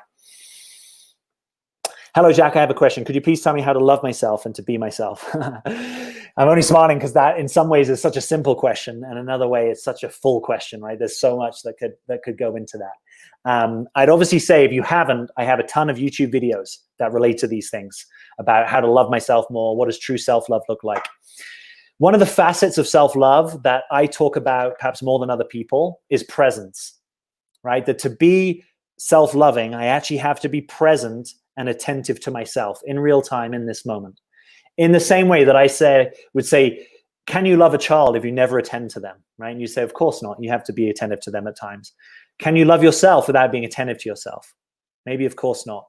And what that means is I know what my experience is and I allow it and I accept it, right? So part of loving myself is I love myself in all of it. I love myself on the light side and the dark side. I love myself when I'm creative and I'm expressive and I'm happy and I'm juicy. And I love myself when I'm depressed and I'm down and I'm difficult and I'm moody, right? That is a big part of really loving and being yourself, is that you get to play the piano. I don't play it well, but I did learn how to play the piano as a child. And occasionally I still tinker a little bit. And the piano has 8 octaves, right? You, in a sense, are all 8 octaves, and you've got to have the ability to play all those octaves. You may have ones you play super frequently, that you're your kind of sweet spot. But if you don't love yourself across the octaves, it basically means I accept and love myself when I have this standard and image that I live up to. I love myself when I'm being paid well, or I love myself when other people make me feel valuable, or I love myself when I'm helping. But I don't love myself when I have low energy. I don't love myself when I have contradictory thoughts. I don't love myself when I'm fearful and anxious. I don't love myself when I'm angry. That, I think, is the biggest piece for most of us, right? Is learning how to be a whole human and encompass that and love on all of it. You know, you may have a preference. You may most enjoy yourself when you're sparky or creative or helpful. But actually, a lot of your experience is not going to be that, right? A lot of your experience is going to be, I'm human, you know? I'm frail, I'm vulnerable, I'm hungry, I'm tired, I'm pissy. That's part of being a human. And so that's where I would look at is, where are the places that you don't love yourself? And then I'd also look at, where are the places that you are fixated in a self-image, which means I'm this kind of person. I'm a happy, optimistic person. No one can be happy and optimistic all the time and be human, right? No one can be that all the time, because humans also have grief and loss and disappointment and frustration, right? We live in a limited world in many ways. We don't get all our wants and our needs met. We don't have all our desires met. We are attached to things. You know, so that's a big part of loving yourself, is almost sobering up with the view of who you are, that you aren't maybe who you took yourself to be, and that you can love yourself across a full spectrum of experiences. Ashley says, I have a PhD in breadcrumbing too. Got it. Yeah, probably a lot of people can relate to that. Anna says, I found dating sites to be a waste of time. That is also a common experience. It only takes one, Jack. Amen. It's so great to have found someone that outshines other men, and it's not about looks. Well, I'm glad that it only takes one and that you're seeing the value of that. Yeah, absolutely. Would a guy not pursue you because he feels like he loses control? He is so attracted to you. Maybe. But in my experience, and unless a guy is very perhaps shy or is not used to being attracted, if a guy is really attracted to you, I think he's actually more likely to pursue. So again, if a guy isn't, we can get into lots of questions, but our job, I don't think, is to coach a guy into pursuing us. I think it's to notice which guys are pursuing us, and to perhaps not be too drawn to the guys that aren't pursuing us, and certainly not to then turn the tables and to become the pursuer, if that's not what the position we really want to be in. So again, I don't know if we need to know, or I'd just be straight, like, hey, dude, you're interesting to me. I'd like to get to know you more. Are you down? Are you interested? Do you want to take me on a date? Do you think of me that way? Do you want to see me outside of work? I'm a fan of taking some of those risks rather than investing a whole lot of time and energy. Here's the risk, is that you get a sting, right? You get rejected. He's like, no, I don't think of you that way. Or, sorry, I'm not interested. I want you in the friend zone. But much better to find that out, I think, than to waste a lot of time and energy. That's the way that I look at it now. Sonia says, how do we donate to your channel on Facebook? So you can't actually, I don't think it's set up in a way that you can do it directly, but what I'm going to do here is post a link. If you go to paypal.me/realjackbutler, and that's just posting now, and here I'll just even pop that up on the screen for YouTube, and then I'm going to pop that up on the screen for Facebook. You can go there anytime, and you can just make a donation. So paypal.me/realjackbutler, and thank you for wanting to do that. All right. By the way, if you just joined us, thanks so much for being here. This is a live question and answer live stream spontaneously tonight or this morning, depending on when you've joined us. Thank you so much for your participation, all your questions. I love it. Keep them coming, and I'll try and get to as many as I can here. Jazz and Justice, exactly. It's not our job to teach them how to behave. Sal, do you mind telling what's needed and how to go about long distance relationship? I think I answered that one. That's awesome about bits of long distance relationships. Thankfully, he's initiating and figuring out how to get us together. Awesome. Let's see where that goes. I like hearing that.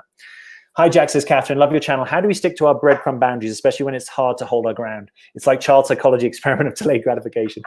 Yes. And for those of you that don't know this experiment, this is the, we put a cupcake next to the child, and we tell them that if they wait for 10 minutes, they're going to get an extra cupcake, or they get more. But if they eat it now, they just get that. And a lot of them can't delay the gratification, and they just eat the cake. Yeah, I think there's some similarities. I mean, the main thing is to not prematurely attach to a breadcrumb, right? So it's one of those things, it's like, what's the best way to get out of jail? It's like, ideally not to get into jail, right? So ideally, we don't get attached to the breadcrumber, so we can remain more at choice. And that part of that is sobriety and just willingness to see clearly, okay, yeah, this guy isn't really available. I would love him to be. I'm interested, but I'm going to show it to my friend and I'm going to say, let me tell you everything that's happened. We met 3 weeks ago, and since then he's texted me 3 times, and he hasn't made any effort to take me on a date. Do you think he's really interested? Get a sobriety check from someone. You know, we all have that friend who's maybe a bit more blunt, direct, says it as it is. It's not going to pussyfoot around. Get that person in your life and get them to help you, or pay someone. Pay a coach, pay a therapist, pay someone to kind of just be a bit of an objective sounding board so you can kind of externally process and maybe get out the truth and the clarity. So I think that's a big part of it. And then I think a big part of it is holding those firm boundaries.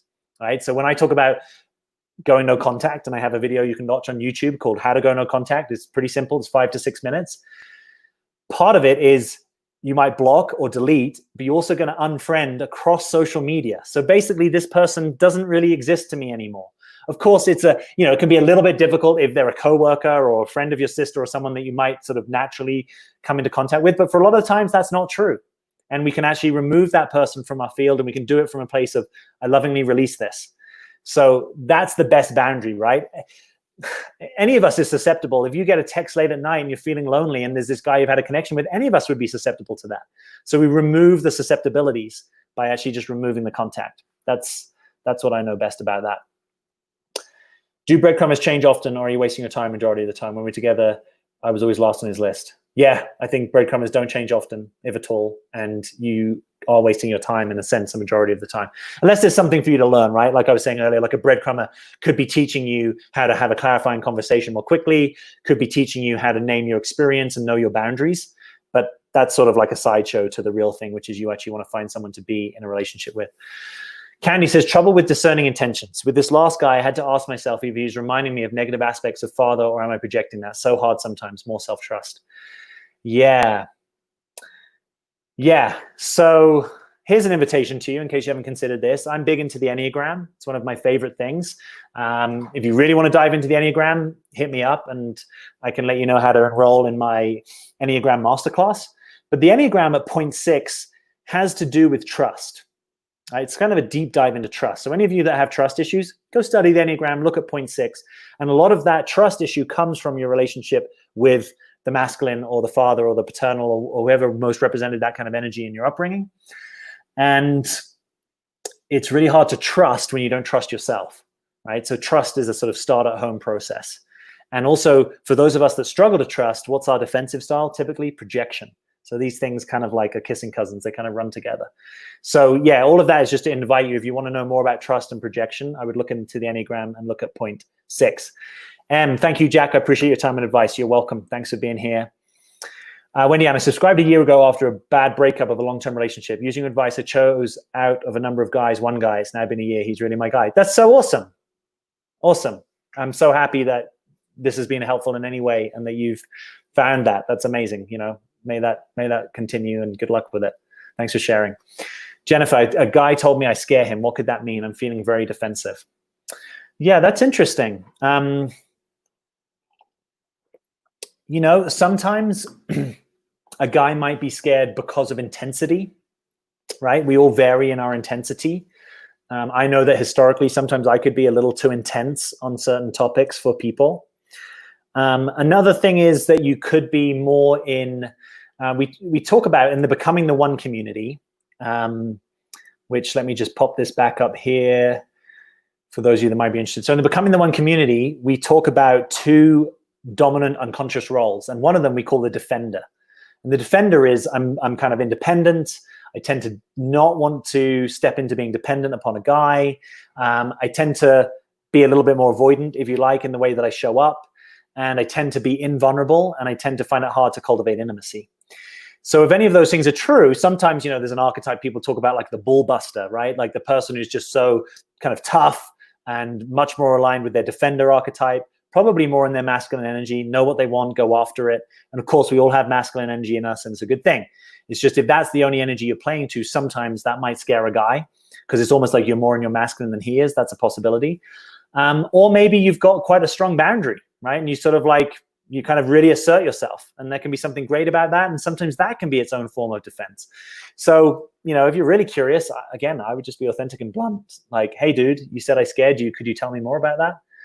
You know, particularly if you're willing to learn and hear, and it doesn't mean that he's right, it's just someone's opinion and experience, But I quite like it when people do that, or they say, hey, I don't want to go on another date. And the person says, look, it's totally cool you don't want to go on another date with me. Is there any feedback you have? I'm interested what your experience of this was. And if you can take it not personally and kind of hear that stuff, it's this different orientation where we start to take people's experience of us, maybe even their criticisms, maybe even their judgments, and we start to learn and grow from them, right? That's such a cool maneuver.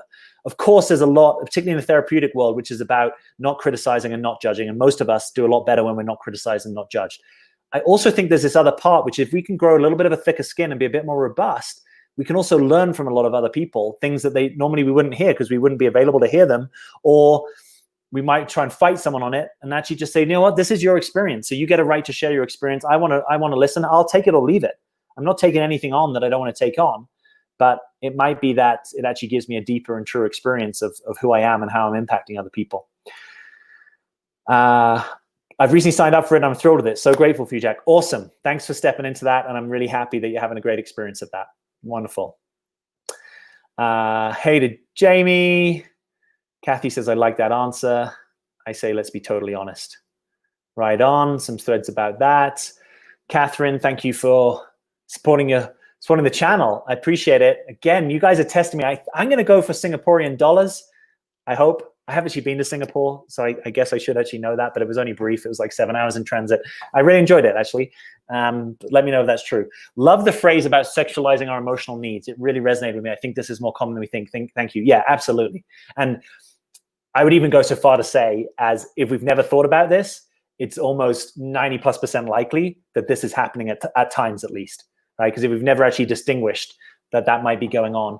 And particularly if you're prone to any sort of giver, caretaker, pleaser, any of those things where you kind of look after other more than you look after self, then this is likely to be going on. I put out a video, I think it was last August, so August 2019, and I talk about, it's like I'm feeling unloved and I'm feeling unwanted. And I do a deep dive on that topic and suggest that unloved and unwanted, as much as it can be an experience that's actually true, this person isn't loving and wanting you right now, it's often a wound that sits with us and is easily activated.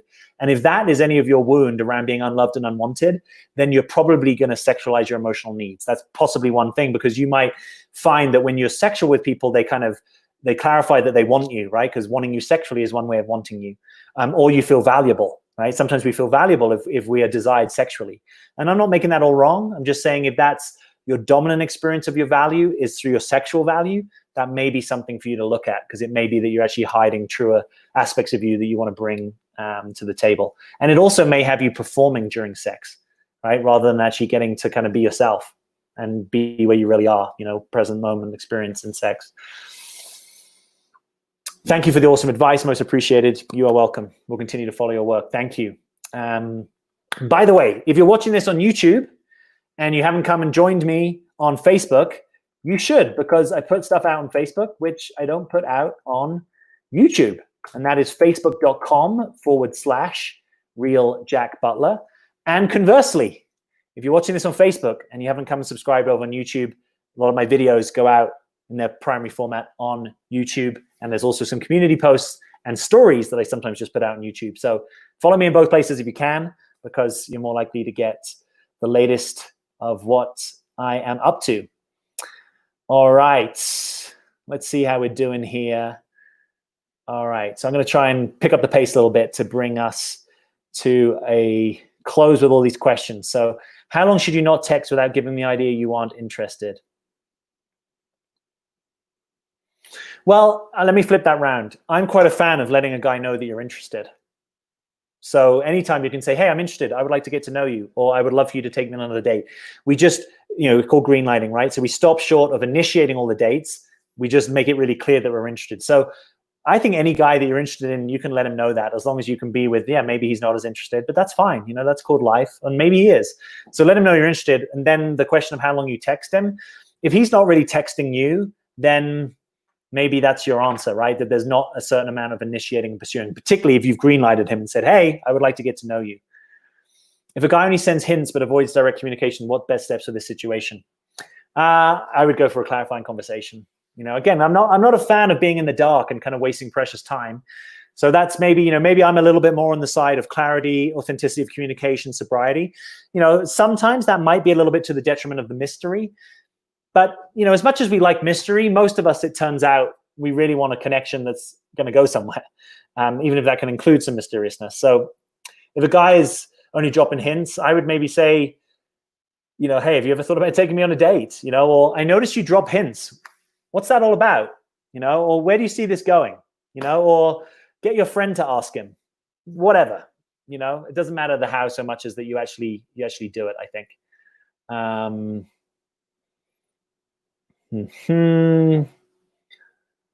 My ex is flirting on mutual friend social media. I'm sure he's doing it to bait me, but I'm having a hard time letting it go and maintain no contact. Yeah, got it. So again, and just for clarity, in my strict definition of no contact, you may even have to inoculate from some of this. So let's just say it's a particular friend. You may just say to that friend, actually, this is too hard for me. I'm going to unfriend you for a little bit. It's not personal. I just need to do that. Would you support me? Right? Because I don't actually want this stuff coming into my feed. Or maybe it's on Facebook and you remain friends, but you unfollow them so that you're not getting so much of their content. Or you just tell the algorithm, hey, snooze this person for a little bit, or whatever you need to do. But I get that that's hard when there's kind of mutual stuff happening. And it might be your practice to really, just stay centered in yourself and focus on what's important to you and actually not create a story out of it. Because I don't actually have to know whether this person's baiting me or not. Because if I don't give it any time and attention, then I'm not baited, right? If I'm having to spend time thinking about it, it might be that I'm starting to get a bit reeled in. I am enough. Awesome. Yeah, let's all get that, kind of see it into our consciousness. I like that. AP, I'm connecting with a guy on a deep emotional level, shared feelings for each other. Progress is so slow that I'm not sure of his intention anymore. Can a guy that, if too slow, is interested? Yeah, I mean, I'm a fan of go slow, but that we're clear that we're actually connecting, So if you're not sure of his intentions, I would ask him. Again, the right guy doesn't become the wrong guy because you said, hey, what are your intentions for me? Or where do you see this going? Or what do you want from this connection? The right guy doesn't become the wrong guy. They don't say, oh, you know what? I was taking this really seriously, but you asking that question, you've just pushed me away. How dare you? I don't think that really happens. And if that does happen, that wasn't your guy, right? Because if you can just push me away by showing interest, damn, I mean, God, you may be able to push me away if we, have tons of conflict or you have bad behavior over a long period of time. But if you, even a little bit of bad behavior normally doesn't push the right guy away, because it's like, okay, yeah, that's human, that's real. And we've got to deal with each other. That's a real thing in adult relationships. Sift and saw for a while, and I would say be patient. Most people seem pretty grounded and real. It's refreshing. Okay. I tried dating sites. I wouldn't personally do it again. And it's not my thing, says Sal, but I love how I learned that about myself and had the experience I did. Awesome. That is contributing to the path. If you want to support the channel and you're watching this after the event, you can go to PayPal, or if you're on Facebook, you can go to paypal.me/realjackbutler. Venmo, I don't currently have a public-facing Venmo set up, so I would say go over to PayPal. But you can do PayPal either by using PayPal or by using a credit or debit card. Or if you are on here right now, you can use Super Chat on YouTube, and you can use any credit or debit card to do that. Or you can probably use Google Wallet as well. Abir says, hello, Jack. Very excited when I hear inspiring speech. Awesome. I'm super happy that it's landing that way in your world. Communicate with angels. Can you share more about the anxious attachment style? Would that tend to be a person who attracts a narcissist? I was married to one 15 years. Got it. So the simplest way to think about this, I think, is to actually just kind of look at it this way. So the anxious attachment tends to be more leaned into the relationship, right? Whereas the avoidant attachment tends to be a bit more leaned out. When I'm anxious attachment, I tend to, particularly if I'm anxious preoccupied, it's like I'm preoccupied with the other person. I'm preoccupied with the connection. There's a habitual question. Are we all right? Is it okay? And I tend to want a lot of reassurance. So part of what can be difficult for someone that's got anxious attachment style is that you don't get the reassurance you need. And that you look for a lot of micro signals all the time about, is the connection okay? Will it persevere?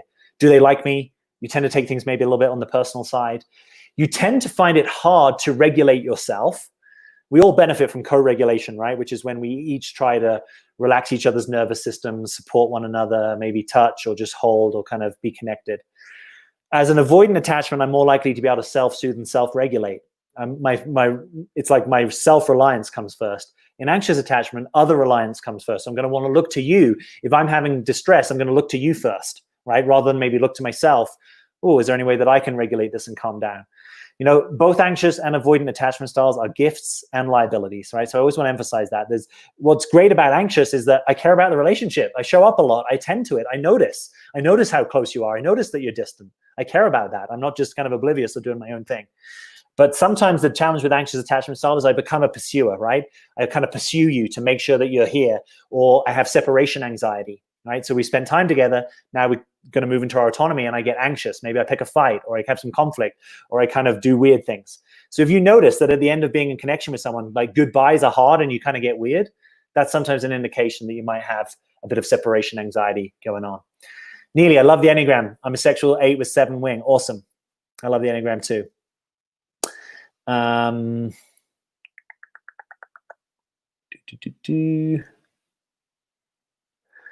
Kay says, I spend the entire week going over if I show too much affection, if I've done something. Not a great way to start something. Is exhausting. He's not my guy. Yeah, right on. This may relate actually to the previous thing I was just sharing, right? It might be that there's a little bit of your anxious attachment in here, possibly, right? That there's a sense of sort of, you know, preoccupied or obsessed, right, with the connection, you know. And what's really hard is if you are more on the anxious side, which, by the way, I have anxious tendencies, so none of this is coming from judgment, just coming from observation. It's really hard if you have anxious tendencies and then you've got someone that's not even showing up for a relationship, right? Breadcrumbing, ghosting, drop-off guy, any of those guys, that's going to be really difficult because it's like there's not even a chance to attach healthily. And the biggest cure for any attachment style that's not secure, right? So we have all of these within us, and no one is secure 100% of the time, I don't tend to think, but maybe their dominant style is secure. Secure means we can move between autonomy and connection somewhat easily. So I look forward to seeing you, I see you, and then we go do our own thing, and it's kind of like the transitions between those things tend to be good. I feel secure in the relationship. I feel secure that you're going to support me, that I can support you, etc. But none of us is going to be that all of the time. And ultimately, if we're not a secure attachment style, often it's harder for us to settle down, right? So sometimes the pool of people that are dating is perhaps more full of people that don't have a secure attachment style. So it's just some of the things that you've got to deal with. So here's what's great is if you find someone that wants to show you a level of affection that you want to show, right? That's probably what a lot of us want to experience. But if you have the experience that it's kind of exhausting, then yeah, that's a good thing to just to check in. And if someone can't ever show up for a relationship, that probably is going to be exhausting. Okay, Boca says, thank you for answering that. I appreciate it. You're welcome. I have a friend with Bennis, and I keep inviting him out, but he always postpones the invitations. I don't understand why he does this because I think he is interested, but he doesn't want to go out and be a part of my life. Got it. Yeah, it might be that he's on the 0 side of 1, right? And that you've got to realize that actually he's not going to show up and meet that showing up standard. Christine says, what is the difference in breadcrumbing and taking space? Okay. So one thing is, if I'm really taking space and I value our connection, I can let you know that that's what's happening, or that I come back into connection in a meaningful way afterwards, right? So let's say I take space for a day or a weekend, but then it's Monday and I kind of hit you up and we're actually back into some kind of connection. It's not just like I send you one text and then I disappear again for a week. Pretty much all guys, and I'd even say all people, but particularly guys, need to take space. I think it's healthy. I think it's part of our emptying. It's part of our recharging. Ideally, we learn how to have some communication around that, maybe even have some agreements. If we're in a natural relationship, if we've only started connecting for 2 weeks and then I kind of take a week off, that's probably not really taking space. That's probably that I'm not actually trying to or able to show up for a connection ongoingly, you know? So I would say taking space in a real connection looks like this. We're available, we're in connection, I take some space, I come back. We're available, we're in connection, I take some space, I come back. Whereas breadcrumbing is more like we have a bit of connection, I reach out. Do you see what I mean? It's almost like the inverse. I think real taking space is most of the time, it doesn't mean we're hanging out all the time, but we're connected somewhat, whether that's, you know, we've had a call 2 or 3 times a week, or we text a few times during the day, like there's a sense that we're staying in touch. Whereas breadcrumbing is, I don't know when I'm going to hear from you. And from as a breadcrumber, I might be like, you don't have any right or obligation to hear from me. So if you don't hear from me in 1 week, that's not a problem to me, right? Do you see the difference? Whereas if I care about the connection, taking spaces, I'm coming back to the connection. I'm not just kind of dropping off, or there's no sense that I may come back anytime soon. Ramrati, Carol from Canada, love this topic. Good lesson to learn about relationship. Thanks. Yeah, you're welcome. Thanks for being here. Jamie, I had a guy dating 2.5 years. He talked about progressing. When I brought up the conversation with my friends 2.5 years, I wanted more about relationship. He disappeared. Yeah, sorry that happened. Like, that sounds like it would be really painful and difficult. I'm glad that you're bringing this up, because this is one of the reasons why we want to have those clarifying conversations, right? Because if I bring up that conversation and you disappear, you're clearly not my guy. And you clearly haven't been thinking in that direction. So we can often save some of this 2.5 years, and in weeks and months, we can arrive at the same place by just knowing what we want, claiming it and communicating it, and realizing that the right guy is going to want us to say that rather than not. So thank you for that question. Hey, if you've been here for a while and you haven't, maybe you can like this video. Helps us get the word out and bring more people to the channel. I appreciate it. It's a way of saying thanks for what's been going on here. And if you haven't, come subscribe to the channel and come follow me on Facebook. And also, if you haven't taken it yet, I want to invite you to come and do the $1 trial for 14 days of the Becoming the One program.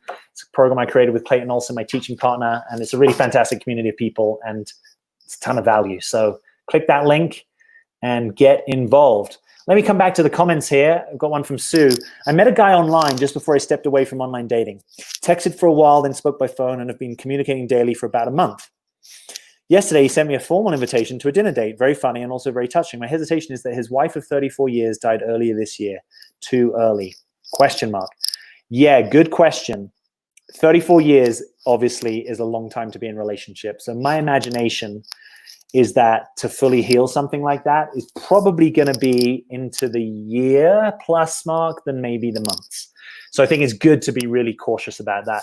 Now, what might he be available for? He might be available for companionship. He might even be available for lovership.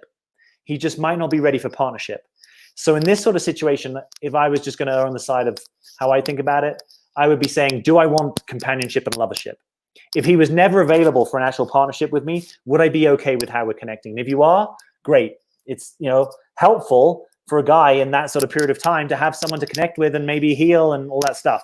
But if you're doing that because you want the upgrade to partner, that's not a great place to be. So I think you have your choice there. And here's the thing. He will have not had the experience of coming out of a 34-year marriage before. So he won't probably know how long it's going to take him to heal. And we know that the rebounds are a real thing. So it's just to kind of honor him as a real human being. It's pretty hard in that situation. I mean, let alone the loss and the grief and all of that. But just to know what you're available for becomes quite difficult. So I would be pretty cautious about thinking that there's something more meaningful there yet. Going on a date, if you want to enjoy it, have at it. You know, it's just we're not creating the story. And some of us can't date for long before we get into the story or into the need that it actually goes somewhere. Rosemary says, every time I feel like progressing things, she replies, let's go with the flow and not ruin things. What does this really mean? By the way, love your videos. I think what it probably means is I'm not actually available for progressing things. I want to keep them perhaps light and casual. Hey, babe, keep it chill. You know, we don't need to know. So two options there. The one which I'd probably think is more likely is that he doesn't want something more serious and he's maybe just not making that explicit. And I would ask, like, hey, I hear this thing about going with the flow. Like, I want to be clear, I'm looking for something committed and serious. And when you say that, it has me think that you don't. Am I right? So I would get him to clarify it for you, and probably in more than one conversation.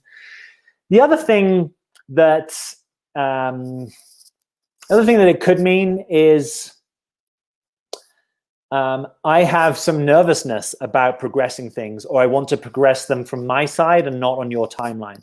So there are different archetypes, and one archetype, which can be both men and women, is an archetype that wants to close it down quite quickly. Like, this is it, we're kind of doing it, and then I mobilize 100% of my energy behind it. And you just got to realize that most of the world doesn't have that investment strategy, even if you do. I'm not saying that you do, but maybe you do. And if you do, then sometimes a guy's like, yeah, kind of play it chill, because actually he's got a much longer time frame to make these decisions in, right? I talk about this analogy of I'm investing in your business, and I'm coming in and I'm talking to people on the shop floor, and I'm interviewing the management team, and I'm poring over your books, and I'm employing an accountant and a lawyer. I'm spending a ton of money to investigate your business. Have I signed on the line to buy your business? No. I'm actually doing extensive due diligence. And some guys, whether they're conscious of it or not, and women, have that as their investment strategy. So that could be also what it means. Like, I'm not ready to make a commitment, and that maybe you feel like you are, and I'm kind of like trying to temper your energy a little bit. but I would be a fan of getting into the heart of that conversation, right? If my trying to have a conversation with you is what pushes you away, particularly if I can do it from a place, I'm not demanding, I'm not saying you need to have the same experience as me. I actually want to know. I'm a big girl. I want to know the truth. And if that pushes you away, you're probably not my guy, right? So I wouldn't be afraid of having the conversation. Here's some advice. Drop him. He's keeping you in a situationship. I think Jack will say, sober up, mamas. Yeah. I mean, yeah. So I get this structure a lot, right? So a guy says this, what does he mean? And I might have my intuitions about what he means, but even more powerful than any of my intuitions is ask him and get the truth, right? Don't be afraid. If a guy's saying something and it's not clear to you what he means, just to say, hey, look, I'm sorry. I know you keep saying this thing. I don't know what that means. Can you just spell that out in a black and white way? Sorry for being blunt. That's where I would go with those things. Checklists are so helpful to reinforce change. Maybe you can make one on things never to tolerate with a man or romantic partner. Got it. Yeah. Maybe I can. I will keep that in mind. Thank you for the suggestion. All righty, everyone. So I'm just going to give you a few reminders here at the end of our time together. Please, if you haven't subscribed to my YouTube channel, it's the main place I release content. Here it is, bit.ly/Jack Butler subscribe. Come and subscribe to the channel. Come and comment on some videos. Be part of this community. You'll learn a lot, not just from me, but from this community. And particularly from the people who've been in this community for a while, because we're kind of gathering distinctions between us. We can kind of parse reality in certain ways that we understand. We know what it means when we say lovership or partnership. We know what drop-off guy means. There's a lot of lingo that will just help you be more clear about your own experience. I want to invite you to come and join me in the Becoming the One community. We will be live together on an exclusive, small, select live at least twice a month. You can also pre-submit questions. You also can get them on the calendar. When I go live in these situations, it's always spontaneous. And partly I do that because it discriminates from, hey, you can actually put this on your calendar every 2 weeks and we can be live regularly. Come and do that in the Becoming the One community. Come and get the 4 Pillars of Conscious Relationship. It's an awesome ebook. By the way, people who've invested in this program and have paid over $500 have said that that ebook is worth the investment alone. You're getting access to that for $1. So even just that part of it, let alone the whole module, the vision of a conscious relationship, let alone week 0, which we don't even talk about, which is value in itself, let alone becoming and being live and being part of our Facebook community. So come on, get in the trial and we will see you there. And then I also just want to invite you, if you haven't, to come and download my Becoming the One checklist, because it's got some really good stuff. Basically, if you've got a guy and you're not sure about him, this is one of the quickest ways that you can work it out. So becomingtheone.us/checklist. And I'll try and stick that in the comments now for you all. And I want to say, whether you take my checklist or not, thank you so much for being here. It's been a really great experience. I love all these questions. Thanks for jumping in. I know we've had a ton of you here, or if you're watching this after the event, thanks for staying till this point. I look forward to being with you again soon. I look forward to seeing you, those in person that come and join me in the program. If you download the checklist and you're still unsure about a guy, just ping me an email. Or for $7, you can actually get the entire He's Your Guy checklist course, where I take each of the points in the checklist and I dimensionalize it with a video. So you get like an hour teaching. It's just $7. And I'll invite that to you. If you download the checklist, you'll get an automated email that says, hey, do you want to do the upgrade? So that's a good thing to be aware of. Hey, like this video, or smiley face it, or tear face it, whatever you can. Just helps us get the word out. And as always, I'm Jack. Thanks so much for being here. I'll love you and leave you, and I'll see you all soon. Take care now. Hey, thanks. Appreciate the thanks coming in. Thank you. Thanks, AP, Christine, Sue, Candy. You're liking the course so far. I need to get the book part. Sounds amazing. Awesome. All right. Thanks, you all. Ciao, ciao.